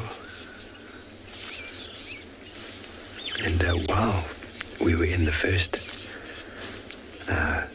segment with the buffalo up the hill there, we heard a noise in the distance. And we've been trying to communicate with final control with our phone. We saw that a lion, Pride Lions, not far from here, has killed a warthog. So if they didn't catch that warthog, I think we might have been in for quite a show over here. Daniel, buffalo herds can get up to into the region of 200, but more commonly you see anywhere from 40 to 80, maybe 100 individuals. Bearing in mind many of them are female, and many of the breeding females can have calves, so you can see the herd can multiply by about 25% or so each year. And then depending on mortality from predation and disease, the buffalo herd can keep growing or gets knocked back again.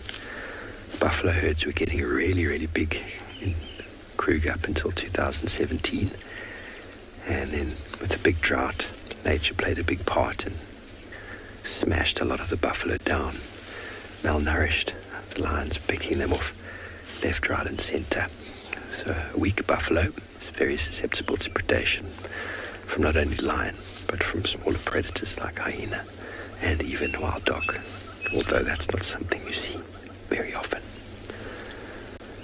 But I've seen buffalo herds in the Kruger 200. It's a big number. But eventually the pressure of that herd to sustain itself from a food point of view and a water point of view gets too much. So seeing them that large is not that common. 50, 100.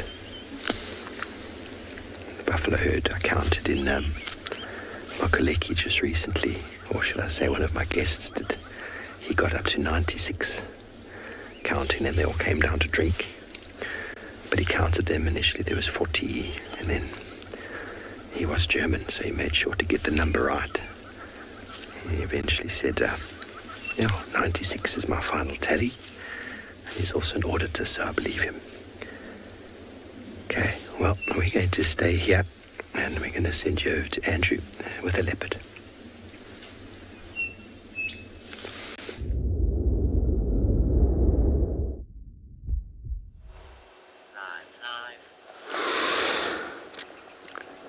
Good luck, Steve. So we're still sitting here with a leopard, but you see how she actually went down to the grasses and very well blend in there.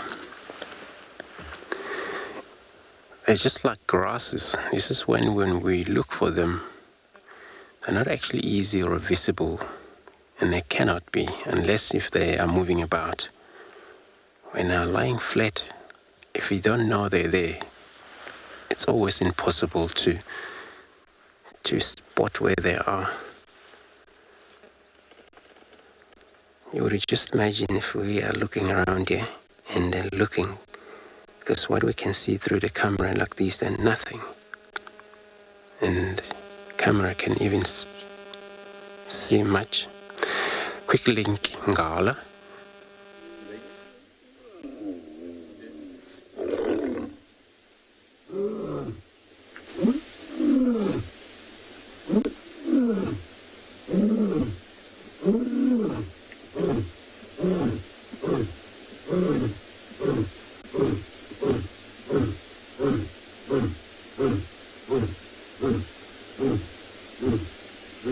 Look at that, everybody.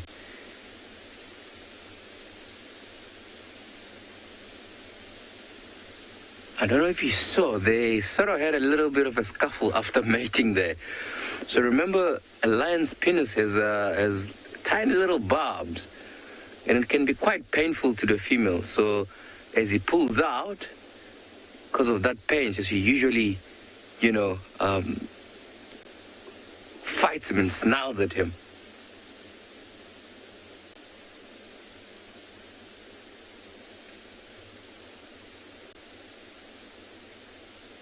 That is incredible.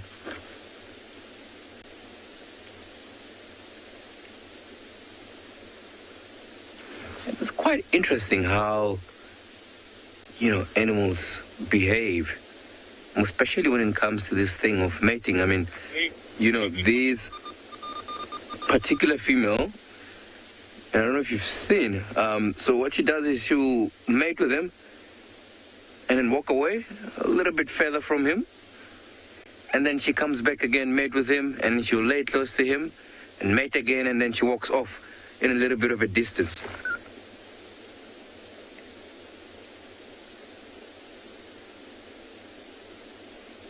And why they do that, I actually cannot tell you. I do not know.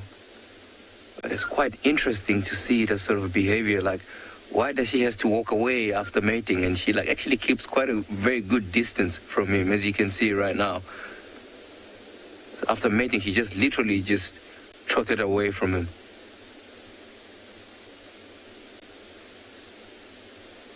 You can see the ear flicking there from that male.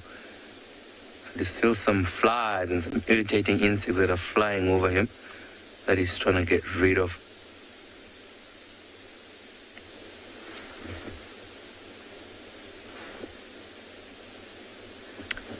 Susanna, welcome. I'm glad you can join us. So I believe your question is, you're asking if lions do roar after mating. Not necessarily. I've seen lions mate and do not roar like that. So this is quite actually special to see. This is actually, for me, Susanna, the first time that I actually seen such a behavior where a male will mate and then after mating will just start to roar. And with this particular male, he's been doing it literally all the time. After mating, he just roars. which is quite interesting, but a very good question there.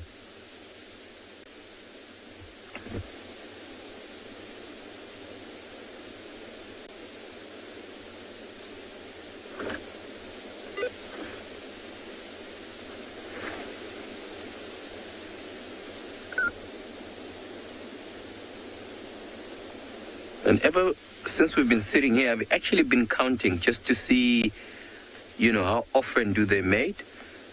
And I think every 10 minutes or 15 minutes,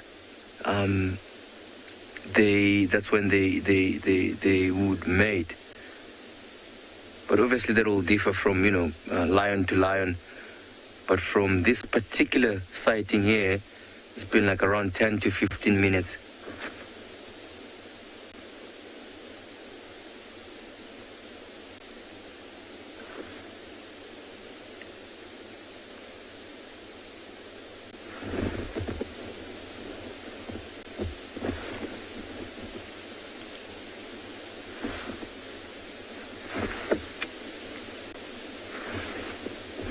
You can see the female there busy licking herself or licking her paws,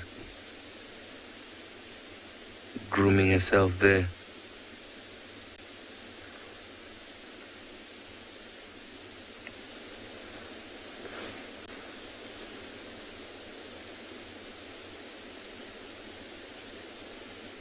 As you would imagine, in this area there's a lot of, you know, ticks as they move through the grass here. A bit of grass and grass seeds that get stuck on them.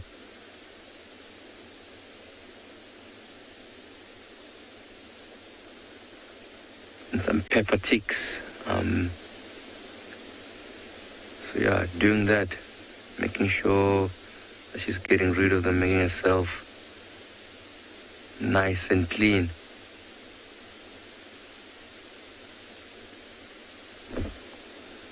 And remember, I was talking about the color of the nose of the female. If you can see there, I don't know if you saw, there's still a little bit of a pinkish color there, as you can see right there.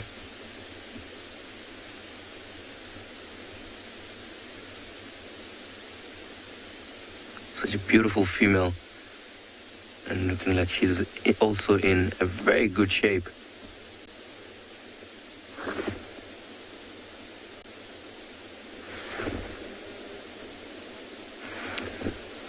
I believe Renate, I believe I'm pronouncing your name very well.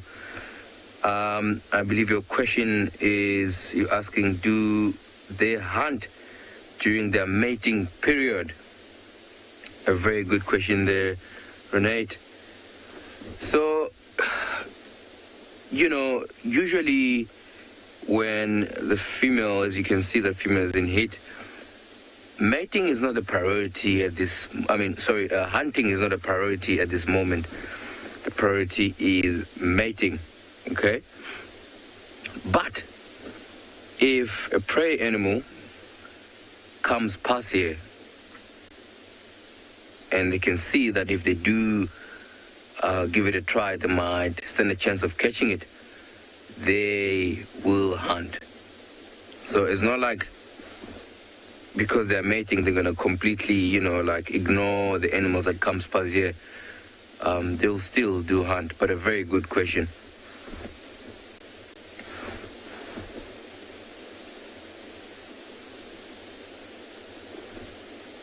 There she is coming back. So let's see if maybe she's gonna try to instigate the mating again. Or she's just probably just looking for another different spot to lay down.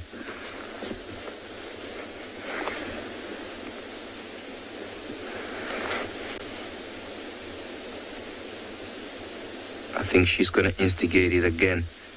There she is, lying right in front of him, and he is gonna go.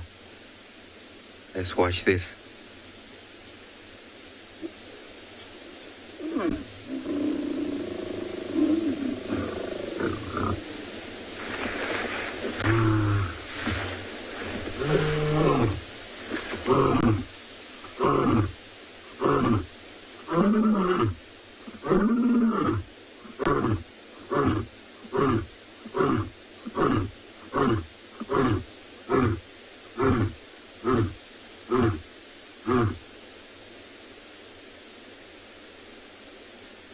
is so amazing. And with me and Johan just sitting in the vehicle, I mean, with him just roaring, you can actually feel the car shake a little bit. Quite spectacular.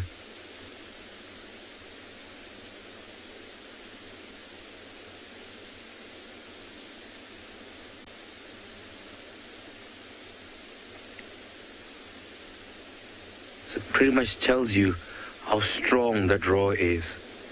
You know, just imagine just sitting out here and you can actually feel it go through your chest as it roars. It's quite formidable.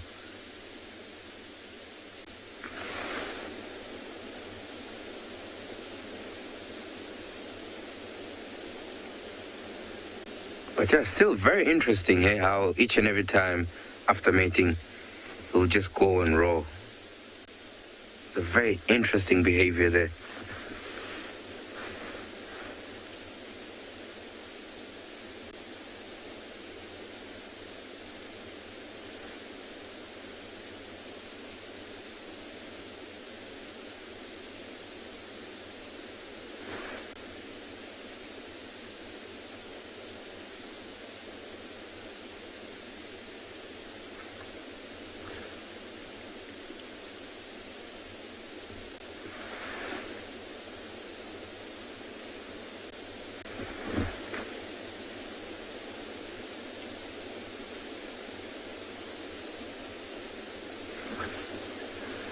I'm thinking after here, because this is what these particular animals are going to be doing.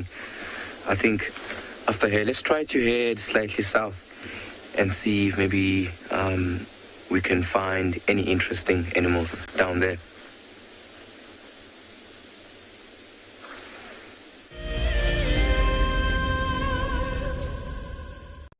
As we celebrate Women's Month in South Africa, we acknowledge and thank those women committed to conservation, working tirelessly both on the front lines and behind the scenes. The Endangered Wildlife Trust is proud of the women who dedicate their lives to fighting to save species, conserve habitats, and benefit people. Here's to strong women everywhere who are dedicated to protecting forever together. For me, the best part about being a guide is being able to live out in Africa's wild places and being able to share that with people. Of all the challenges, for me, the one that I'm probably the most comfortable with is the game drive. I think that's what I do most days, so that would probably be what I feel like I'd do the best at. It's like someone's put little Lego blocks up there and made this perfect little sort of statue, and there's another one further along as we drive. One of the challenges I'm the most nervous about would probably be shooting. I think on the day there's always quite a bit of pressure and intimidation, always associated with it, but I guess we'll see how it goes.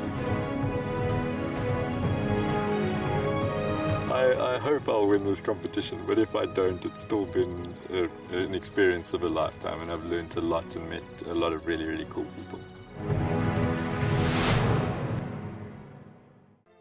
I've seen something I've never seen here before. Look at these cubs. One is crossing the river, it's being washed away, unfortunately, but I'm sure the mother is going to save her. Look at that. How beautiful, look at that. One crossing, two to go.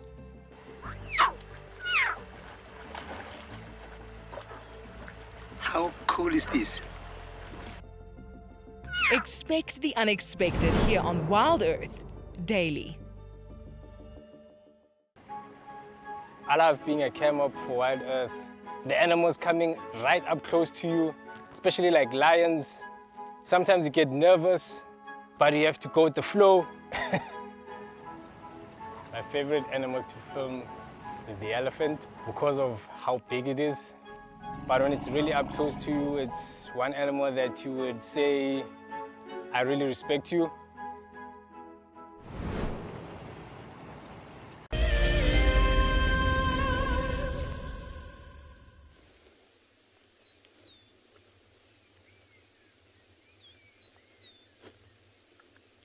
Good morning, everybody. Sorry we're so late, but welcome to andBeyond Phinda Private Game Reserve, where we've decided to come out to the very far northern sections of the reserve. And flowers this morning. So we had a bit of a tough time this morning. We came back to the today afternoon, and they are all still there. Nothing. So I've been searching around this beautiful area. I've been showing Owen. Owen's behind camera this morning. He's taken over from Glenn. Welcome back, Odie. So I've been showing Owen around the northern marsh, the very far northeastern reaches of Phinda Private Game Reserve. And so some is where we were with the lions this morning. Unfortunately, we weren't able to show them to you. We are still going to go back past there on our way home. But for now, we've just come to look in these beautiful, more open areas with this stunning curry bush, which is flowering at the moment. For cheetah in this area, there are two male this marsh area for their territory for hunting, and their tracks were seen yesterday morning in a similar area to where those lions were, and so they were not seen yesterday morning, yesterday afternoon, so they could be somewhere around here. So we're just having a little look around and seeing what we can find this morning. We did come across this very impressive hole that we decided was dug by an aardvark. It's not very fresh, so there's no fresh aardvark tracks around it, but it's not a burrow. It's actually a feeding site, and it's pretty incredible how quickly the aardvark did this. But the bottom of this burrow is closed solid, but I mean, that's almost up to my waist, that an aardvark would have done in about 2 minutes. And but that's of course due to the substrate of the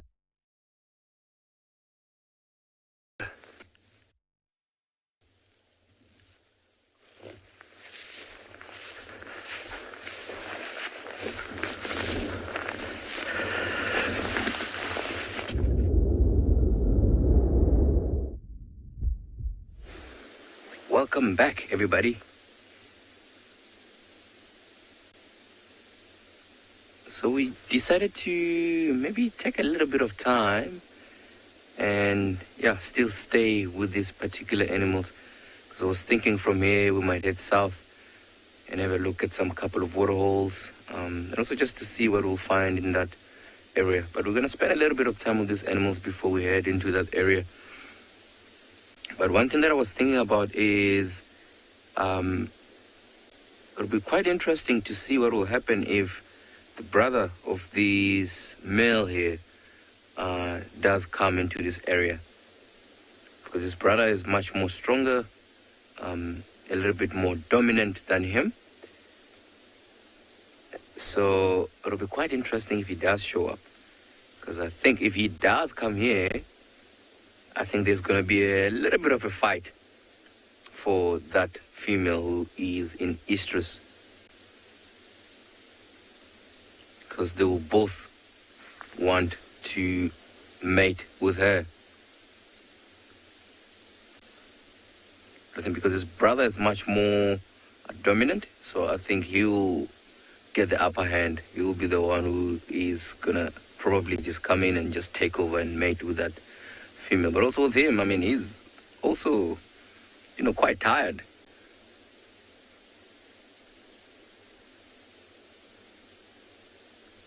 So it would be nice for him to just rest and let his brother take over. And as soon as his brother is tired, then maybe he might get a chance.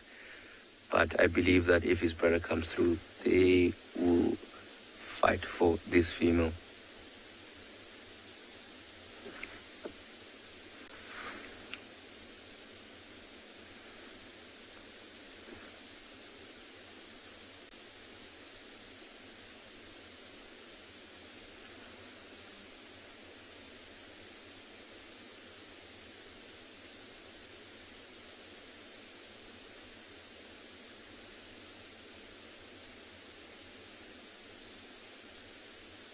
He's looking quite comfortable where he is.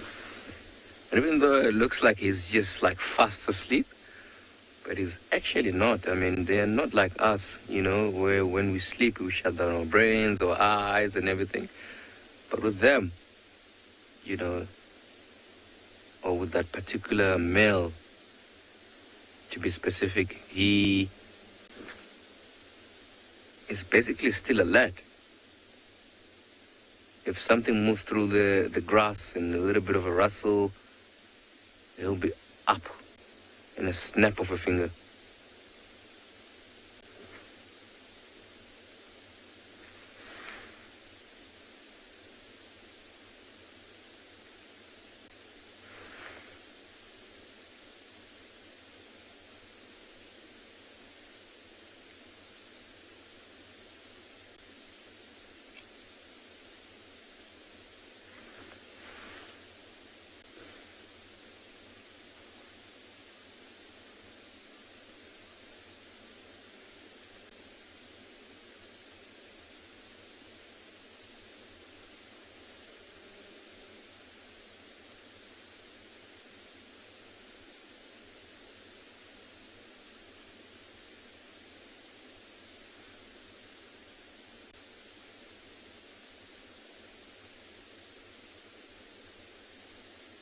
Yeah, I mean, just looking at it, I think it's still gonna take quite a bit of time before they can be up again and mating again.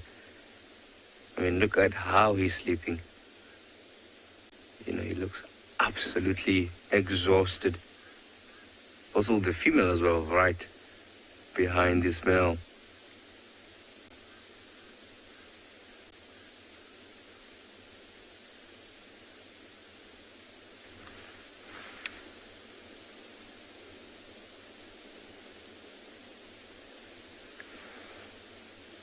I believe there's a comment from Safari Lover. Safari Lover, they do match very well with the dry grass. And especially right now, you know, in the winter time, you know, everything is quite dead. As you can see, the grass is quite nice and brown. So they camouflage really, really well. I mean, even for us just coming into this area, you know, it was a little bit difficult to actually spot them. We actually saw them when we were actually quite really close. That's when we could see them. And also we saw them because of the male. You know, he was sitting up so we could see the dark mane on the back. But yeah, if they're laying down, they camouflage very, very well.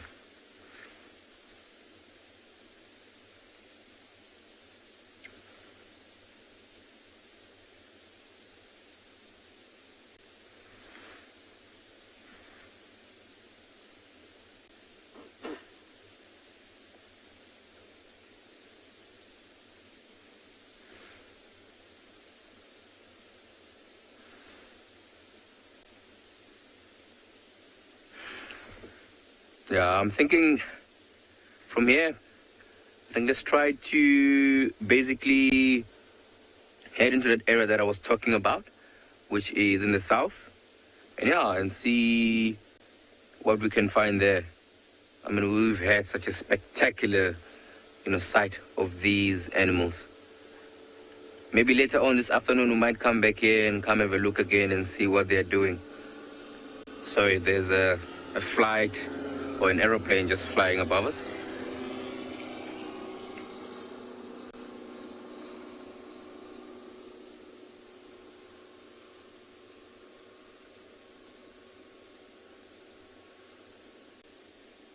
There's a reserve aeroplane or conservation aeroplane just flying around and doing some conservation work.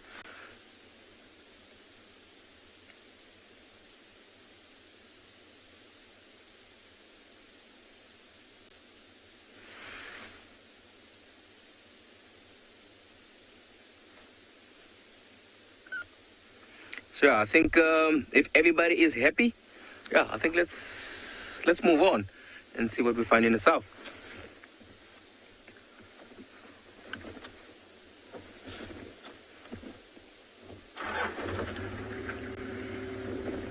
try to reverse it. It's nice and rocky out here.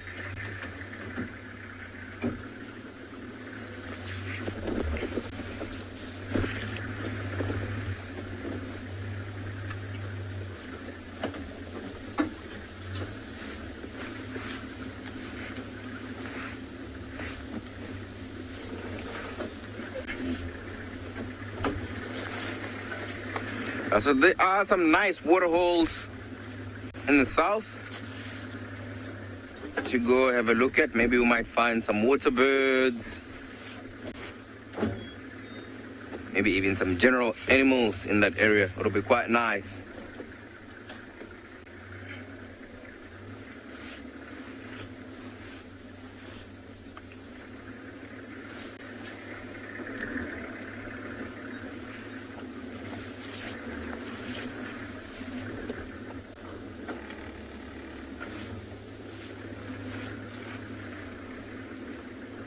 Right, finally out.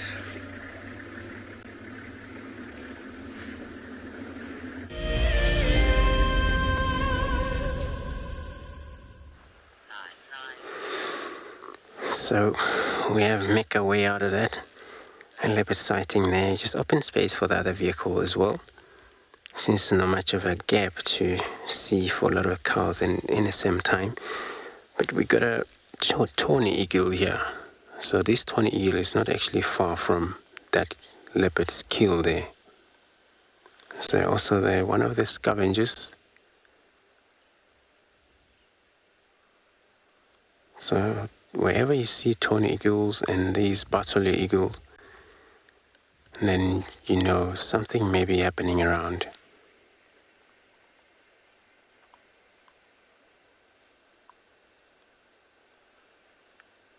But also good things about a tawny eagle is only one of the eagle who spend time here. These are the marshall eagles and a brown snake eagle.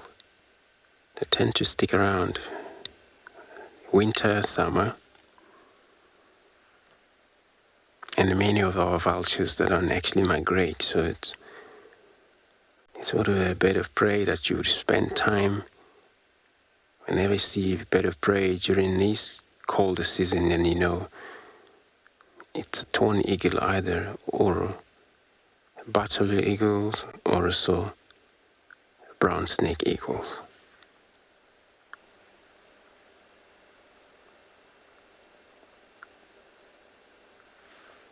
And now it's sitting there because of definitely knows that there is a kill around here.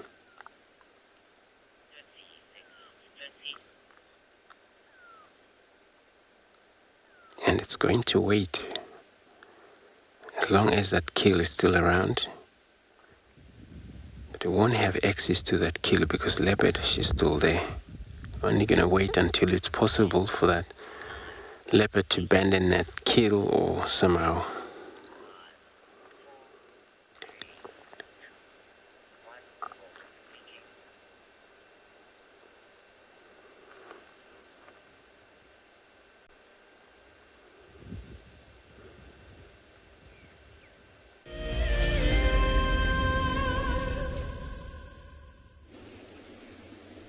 Welcome back, everybody. Well, we've managed to finally extricate ourselves from the buffalo that had surrounded us entirely at one point. They haven't moved far off, and they've gone, and some of them are lying down already, which means probably about an hour. How long? About an hour and 20 minutes or so they were feeding, and then they've laid down. So early morning, buffalo often will wake up and do a short feed. Often is preceded by a drink and then some more feeding before bedding down. Some of them are feeling the pressures of the last few days. Temperature. They're deciding, oh, it's a nice morning, let's just have a little relaxation session. The wind puts all these animals on edge.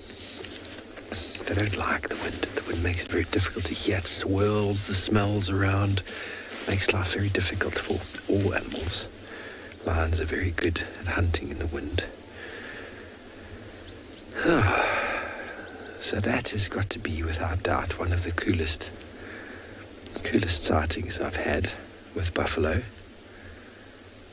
Very, very blessed. And now they're between. They're either going to go to Leopard Dam, which is directly behind where we are, or they're going to go to HQ. But with them bedding down like that, some of them at the back, we started walking back towards this direction. And buffalo, breeding herds anyway, they actually prefer to see you in the open. So if you are doing what you did earlier and you sneak around and you hide in the bush, that's a great way to get buffalo to get pretty close and to walk past without seeing you. We did very well in the way we positioned behind the leadwood. We sat very still. There were moments when we were being stared at by a buffalo about 8 meters away. We didn't move, and he just thought, oh, what are these dark objects here? There was no threat, and he moved very, very close. But if you want to see a breeding herd while you're on the move, keeping to the open area is advisable, because they then see you not sneaking. They might stare at you. They sometimes might even come a bit closer with their noses raised until they can pick up on your smell. But if we tried to get closer to them now and snuck behind the bush and hid a little bit, that would cause them to run away, because then we're acting like a predator. We're acting like something that they're unsure of. And when buffalo are unsure, they generally move off. It can be quite daunting when you're out in an open area like this, when you get a whole herd of 50 to 100 buffalo come running towards you with their noses high in the air looking at you. It's quite daunting, but that posture, that behavior is just indicating them trying to smell out what you are. Debbie, no, I mean, they might look quite similar in width on the side of the ears, but the females are far smaller than the males, and they don't have the boss. But they do definitely have horns, which are designed for defending themselves against predators. But I wouldn't say, I've seen some females with incredibly large horns in a width point of view, not really in a thickness. And obviously they lack the big helmet-like boss on top of the head. But the horns are there, and they are very, very useful for defending themselves and for pushing the buffalo around. And not to be trifled with. Even a female buffalo will give you an absolute hiding.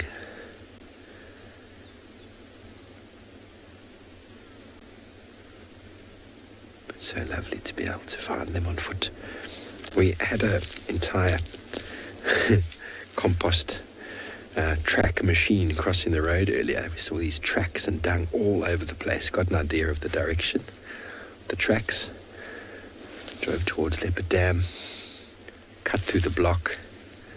No sign of them. Found them bedding down, just waking up. And it is a morning of buffalo. So that movement of the animals through these areas, their churning up of the soil, depositing of dung, is very, very important for the ecology. So they're feeding on the grass, recycling the nutrients back into the soil. And obviously very, very important for nutrient recycling, facilitation for the other animals, and well, also dung beetles, flies, and well, they're good food for the predators as well. Okay, so we're going to move on and go do something else. I'm going to send you back over to Cedric.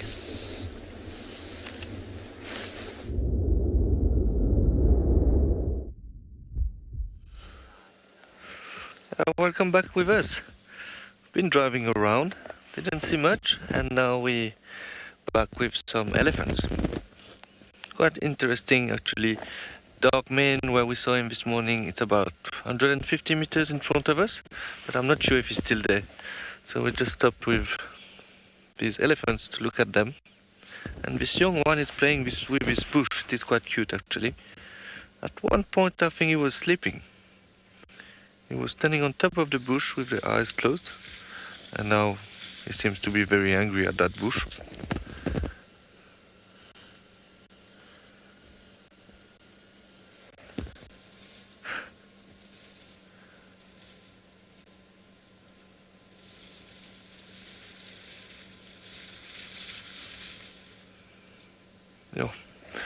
It is quite funny. Elephant can be very entertaining, especially the young one. And now it's feeding on that bush, on that tree.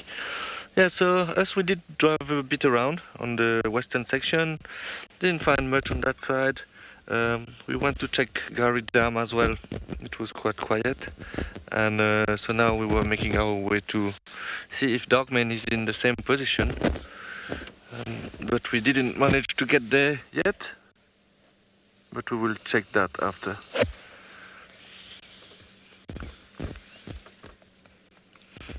It's amazing. Every time you see a little fork-tailed drongo, a little bird on the right-hand side there, following those elephants, as I was saying this morning. And when we drove here, actually one drongo started following us. It was quite nice. Obviously they do that to catch the insect that was being disturbed by the animals. You see, when we arrived, this elephant was in this exact position, just standing on top of that little tree there. It looked like he was sleeping.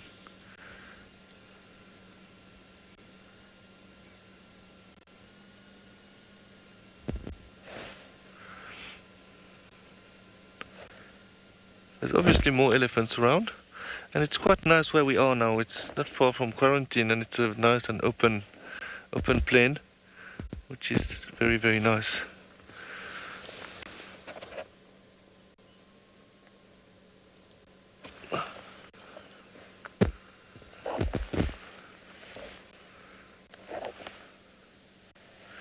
This is quite an interesting behavior there.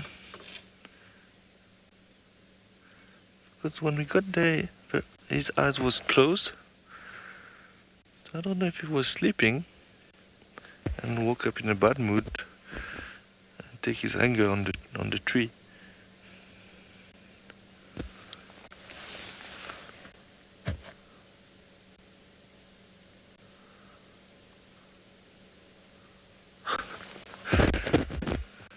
It's quite funny.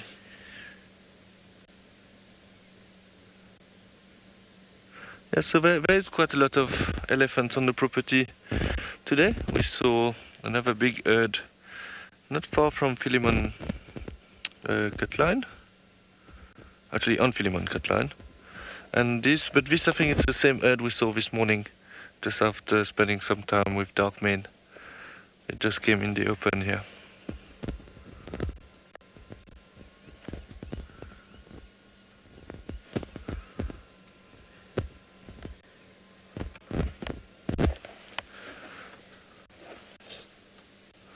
Yeah, sometimes we're not far from camp, so sometimes it can happen that the elephant get into the camp.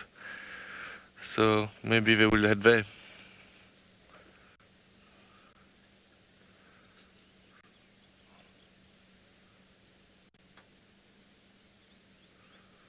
Asrin, you're asking how old do I think this elephant is?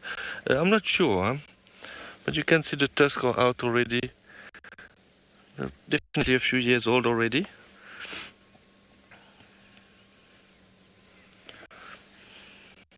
He's not very big, he's still small. I can't give you an exact number, but about a few years old.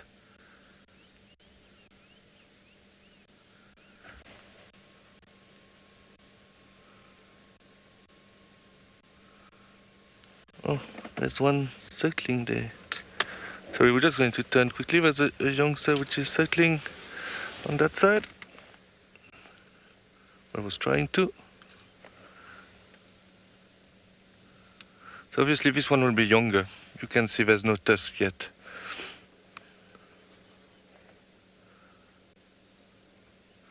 So for the elephants, the mammary glands are between the front legs, which is different than most of the other mammals, obviously except from the primates. But if you look at impalas and other antelope, for example, it's between the back legs.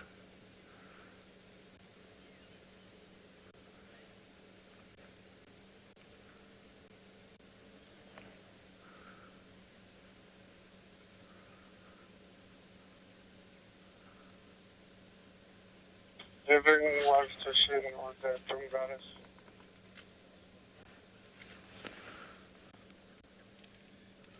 Yeah, it's very peaceful to spend time with elephants. I'm just wondering if Darkman will still be there. The elephant has a short trunk. Which one? Oh, the mother. She lost a piece of her trunk. So I didn't notice that because saying me that that elephant might have lost the tip of a trunk. That can happen sometime when they get caught in snares, for example, which is placed by poachers, unfortunately. But you can see she can still use it very... Oh yeah, look, yeah. She can still use this trunk very nicely. So I don't think it will be a big trouble for her. Obviously, if they lose most of a trunk, then it will be difficult for them to feed.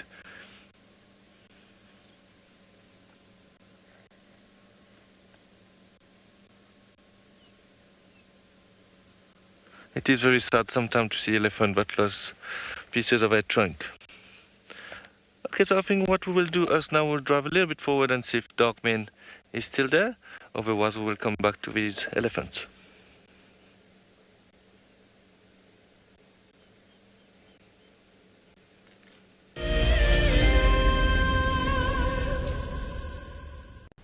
It's been a very chilly winter here in the southern hemisphere, but now it's starting to heat up. The sun is rising a little earlier, which means, of course, the animals are too. From the 17th of August, the WildEarth team will be venturing out as the dawn chorus begins, as the sunrise safari will be starting half an hour earlier. Lock those times into your diary and set those alarms to make sure you don't miss out on your safari through the African bush.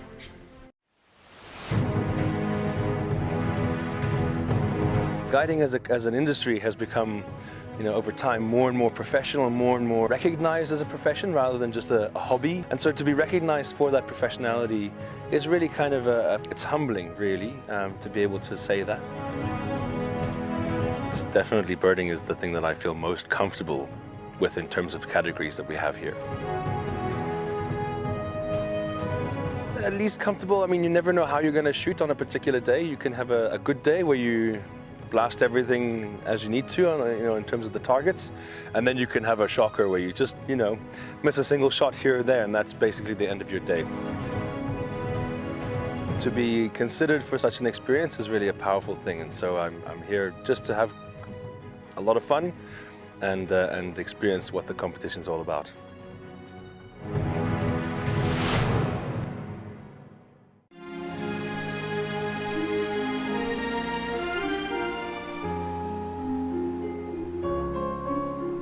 You are cheeky. That was a brave decision. Amber Eyes is... Oh. That is so magic. That was absolutely wonderful. Amber Eyes just gave that cub an enormous hug. Expect the unexpected here on WildEarth daily. It's a huge privilege to be in these incredible places with these amazing animals.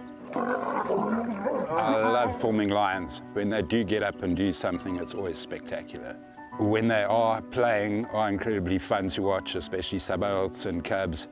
I love being in the bush and working in these incredible places with these amazing animals.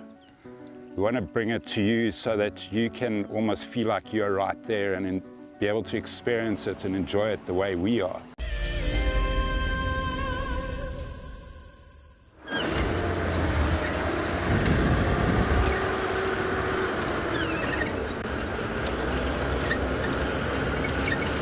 Where did we miss him, though?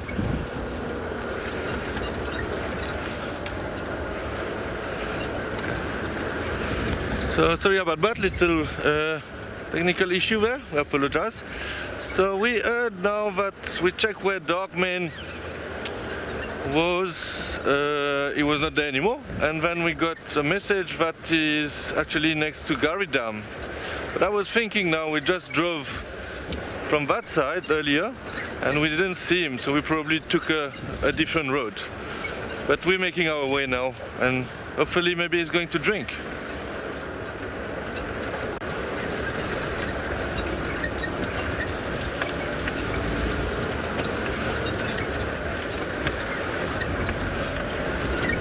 Yeah, Yeah, we were a bit confused when we got there and he was not there anymore, because we know generally he likes to lie still for quite a while.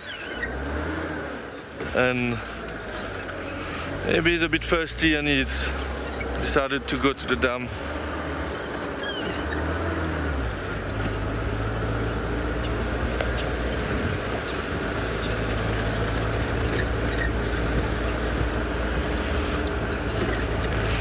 Maybe it took, because we came from another road on that side, it probably crossed straight here and went that side.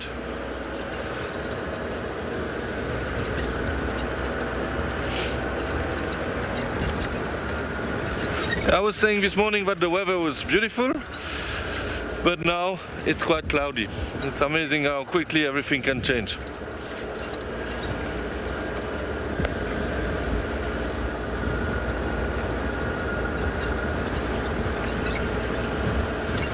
Okay, so we'll try to find him again. In the meantime, we'll send you to Ngala.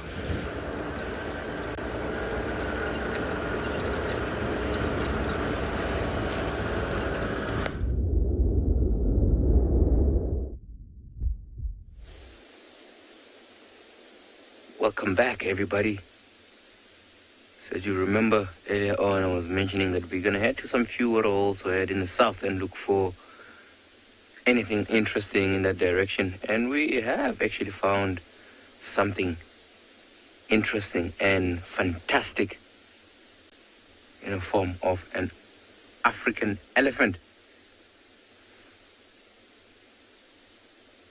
As you can see, walking through there, disappearing into the bushes. I'm gonna try to move us a little bit forwards though, because it looks like this elephant is moving. And look on the side, it looks like there's two of them that I can see for now. Let's try to move a little bit more forwards and see if maybe we can have another look.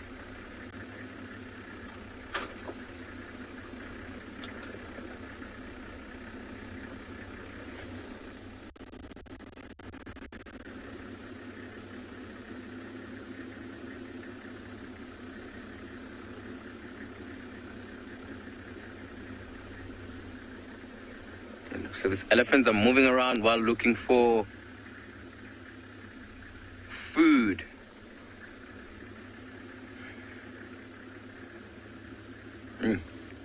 Just standing right up there on a hill there.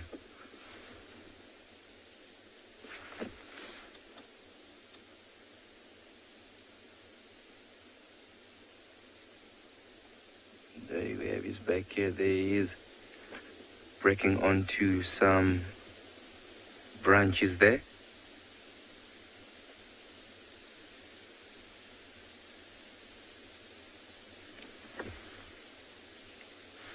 And it's quite amazing to see how this particular elephant has just walked past here, because like there's a few trees in and around where we're sitting that are actually quite dry, and he just went specifically to a certain tree up ahead where he was feeding, where there's still a little bit of green leaves.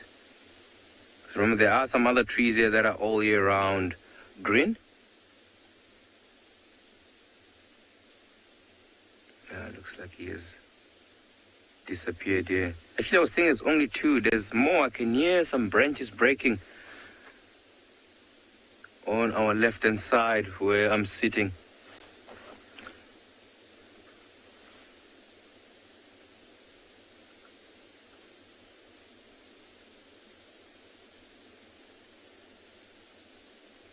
Try to sneak in a little bit forwards and see if we can have another view.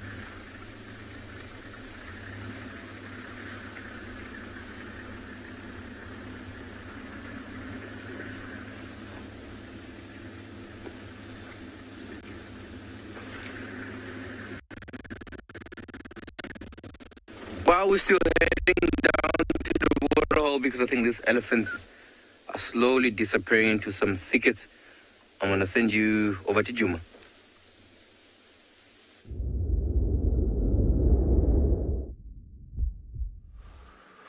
Yes, welcome back with us. So we managed to find him.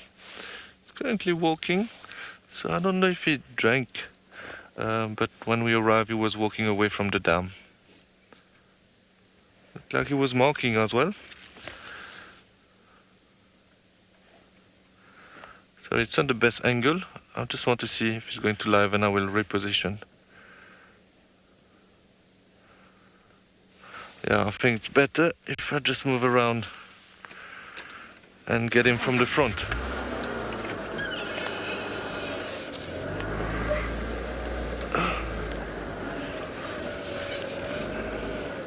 So it did move quite a lot actually, which is nice to see.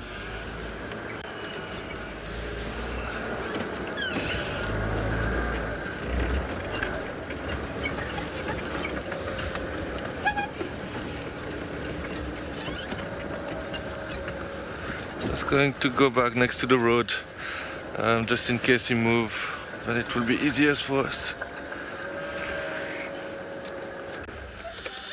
There we go. Back with dark mane.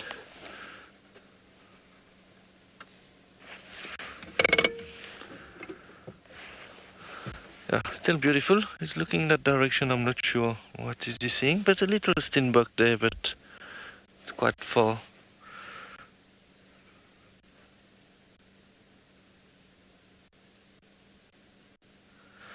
I think he came quite close from the lodge there, because when we drove here earlier, we did actually go on the left from the dam, and he came from the right hand side, so this is why we probably missed him.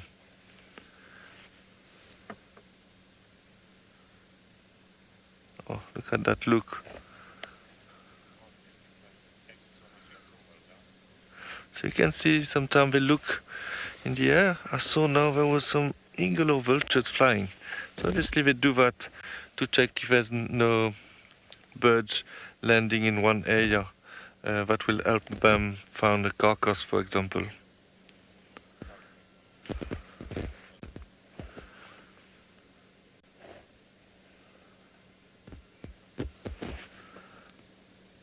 The sun is peeking out now. It's getting a bit warmer, but there's much more clouds compared to this morning.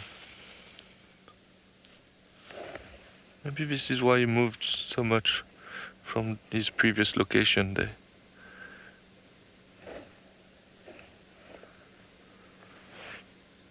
Just going to sit and look and let you enjoy.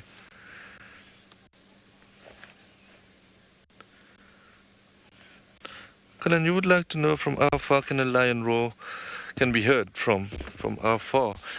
Yeah, they say up to 10 kilometers. Generally it's more 7 kilometers, but it all depends on the weather, if it's windy, if it's cold. But yeah, I would say 7 to 10 kilometers, which is quite far. Obviously, I think, yeah, the lions will probably hear it from further than us. Sometimes you look at a lion and you can see this lion looking in one direction, and maybe you can't hear it, but maybe there's another lion calling in a very far distance.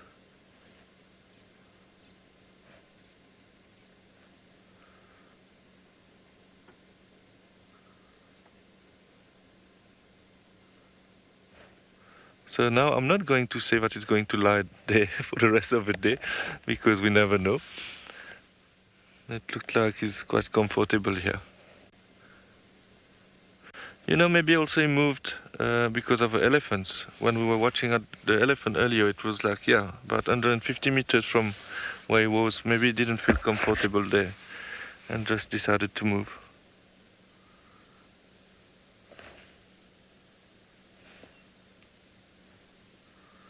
But you know, in the bush you never know. Huh? Everything can change quite quickly.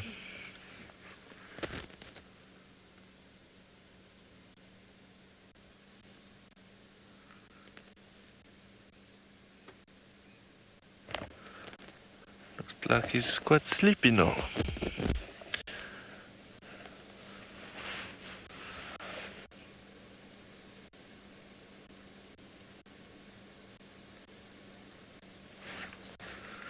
Okay, so I think we will sit with him a bit longer, see what he does.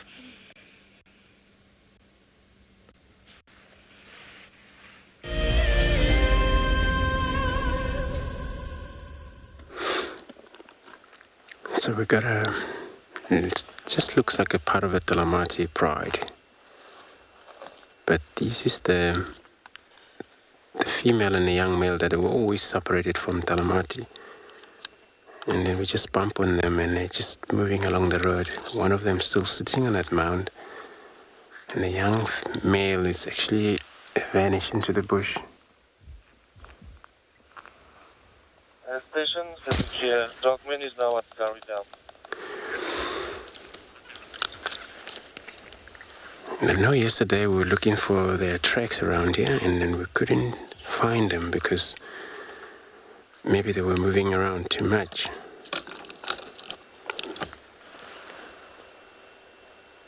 Whether they were pushed too hard that they have to maybe always running around, I'm not sure.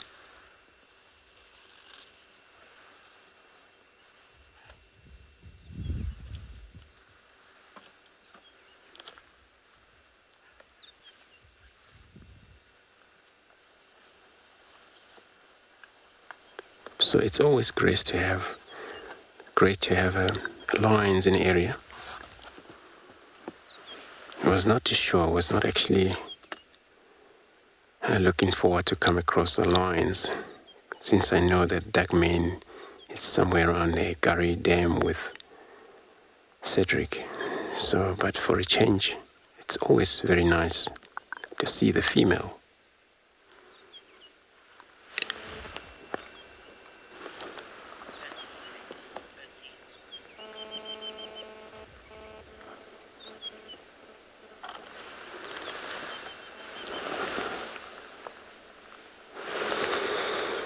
And the young male is trying to make his appearing, but he's very shy. Just gonna take it easy around here, see if we get any closer.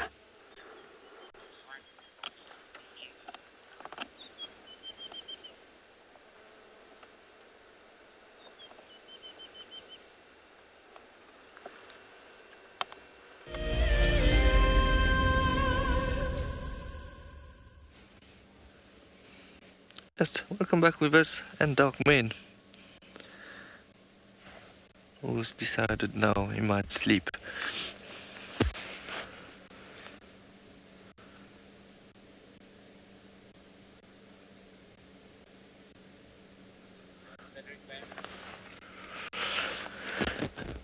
Yeah, so now I'm pretty sure that it's going to spend the day around here. But again, you never know. He was marking his territory when we arrived there by spraying. So maybe this is what he wants to do a bit this morning.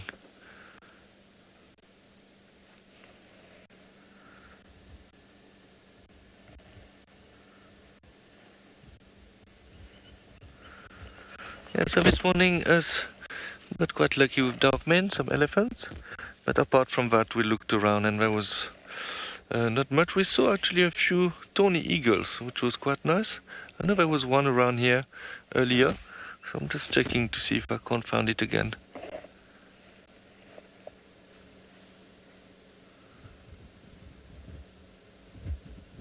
Yeah, such a beautiful mane. Sometimes it's a little bit, I would not say difficult, but not easy to spend time with him because he likes to lie and just rest for a long time. But just sitting there and looking at him lying down is still beautiful. Obviously, it's much better when he lifts his head or when he starts to be mobile.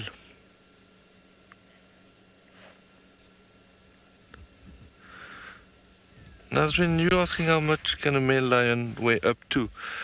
Yeah, so it's about 240 kilograms, but it have been recorded bigger lions than that. So yeah, 240 to 260 kilograms, which is very big. But I heard some stories that some lions have reached like 300 kilograms. It's what I heard. I can't obviously agree or disagree with that. But yeah, generally it's about 240 to 260 kilograms.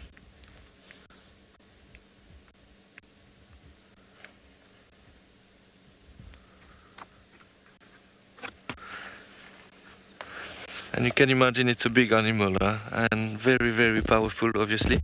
They need to have a lot of strength to kill and catch their prey, especially when they hunt big animals such as giraffe, buffaloes, and some areas, some lions are specialized as hunting elephants as well. So yeah, they have to be very, very powerful.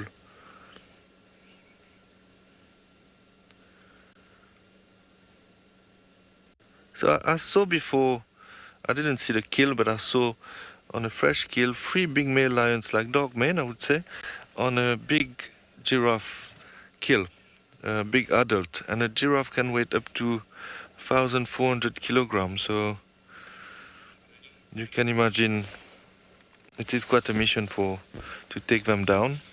But when they are in group, they often succeed.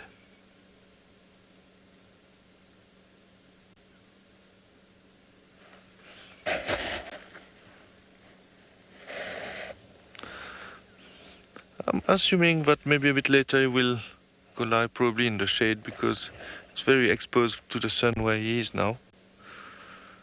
And myself, I can still feel the sun coming out. It's warming up nicely now.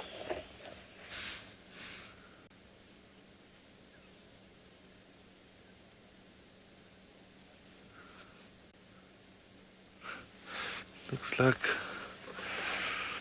they really want to sleep. Yeah, so the dam is just behind him on the right hand side. Just behind those bushes there. You can see the road on the right going to the dam wall.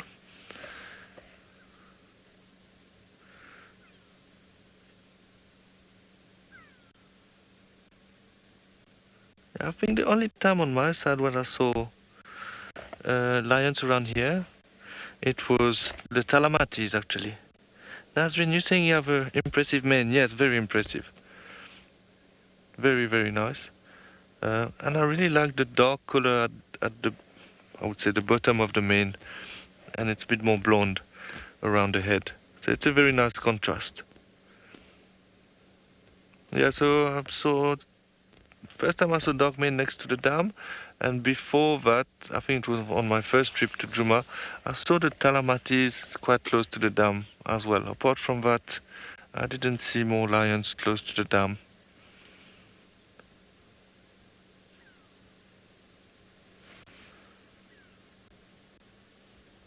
But it's nice when we are around here because it's very close to camp, so we can spend a bit more time looking in this area to find the lions and leopard. So it's always nice to have animal close to camp.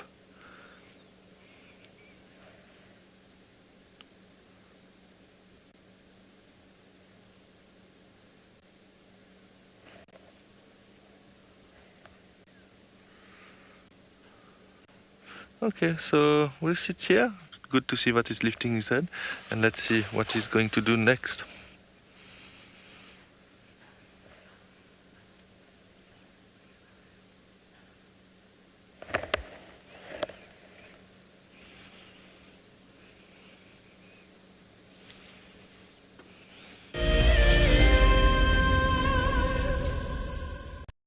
Every year in August, South Africa marks Women's Month. WildEarth would like to acknowledge and thank all the amazing females who have worked tirelessly to share our nature with the world. We're gonna have to just wait, okay? She's gonna come out there just on my right-hand side, and she can see these impala. Now you've got to inhale it. It burns! I don't know if it's supposed to work instantly. Go, girl, go! Get her! Get her, girl, get her! I'm so looking forward to following her story in the future. I'm really hoping there's two. I'm really, really hoping there's two. But you know, even if there's one, oh my goodness, everyone. And I get to share it with you. Isn't that extra special? I get to experience it and show it to everyone.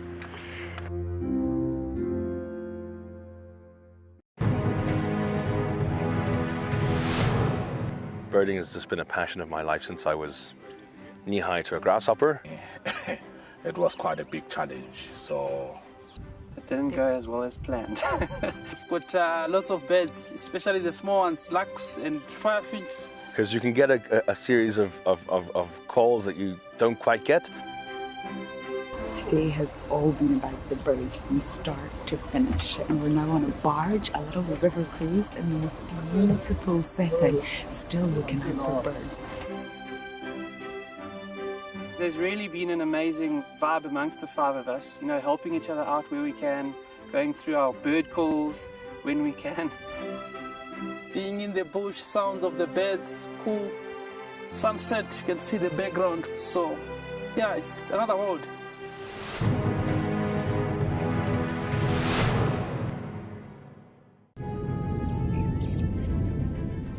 Oh, it's going to be in trouble now. Oh, this is unbelievable stuff. Here comes a hippo in too. Go, Impala. There's a hippo coming in. I can't believe what we're seeing here. This is what we normally see in East Africa. It's all over. Hippo leaping at the crocodile now. Everything's gone underwater. Expect the unexpected here on WildEarth daily.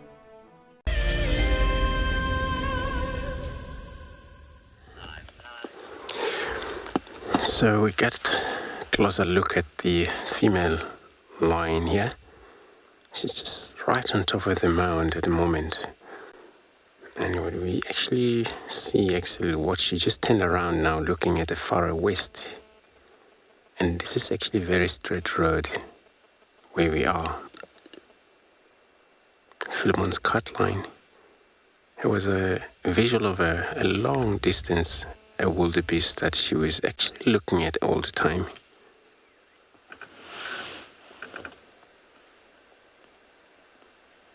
But it's perhaps too far for her for now. Then she has to maybe relax a little bit. There it is, the wildebeest.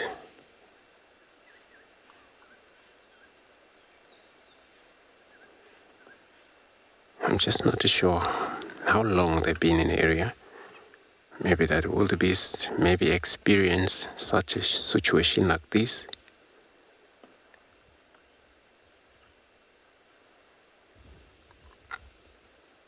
Because sometimes with the wildebeest, they're one of the animals it's very difficult for them to trust. But to believe also takes a long. They may see a danger, ran away, and also came back close to the area where the danger was. So they're all about confirming exactly. So they're one of those animals.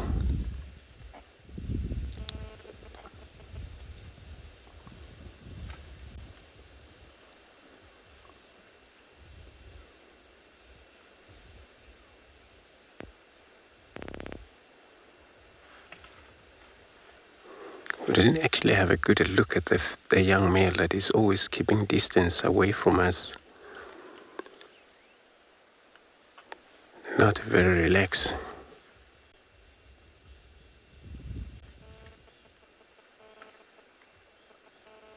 Maybe he might be disturbed by dark men because they're in the area where he is at the moment in Djuma, so that he's actually slightly further east from these positions.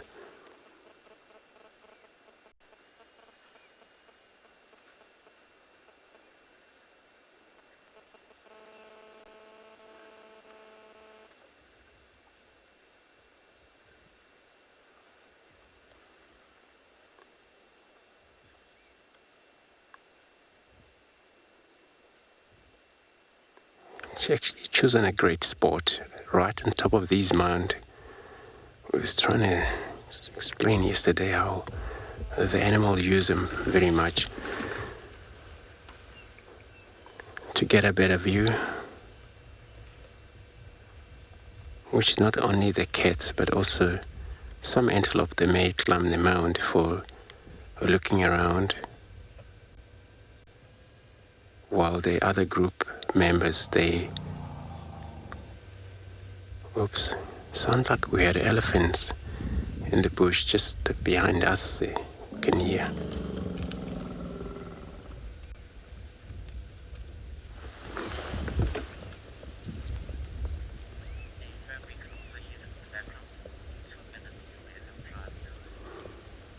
So I'm not so sure. They may be making their way towards us.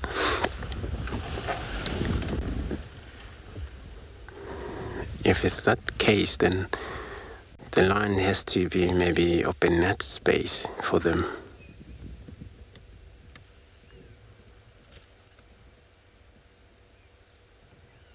It's just so beautiful, this cat.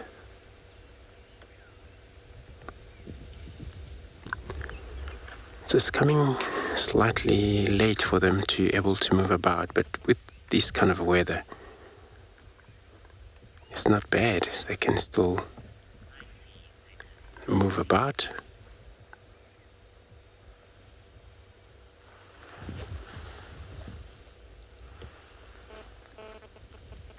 And then for that is for them to look, probably gonna go down to a water station for them.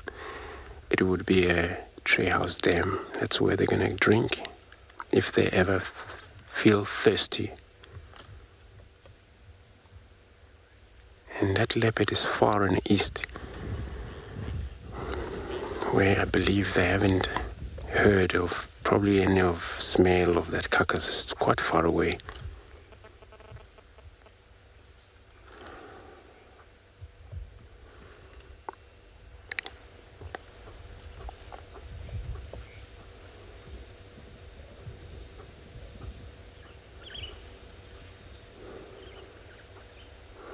She's probably aware of the elephants that we heard. She's looking directly towards us.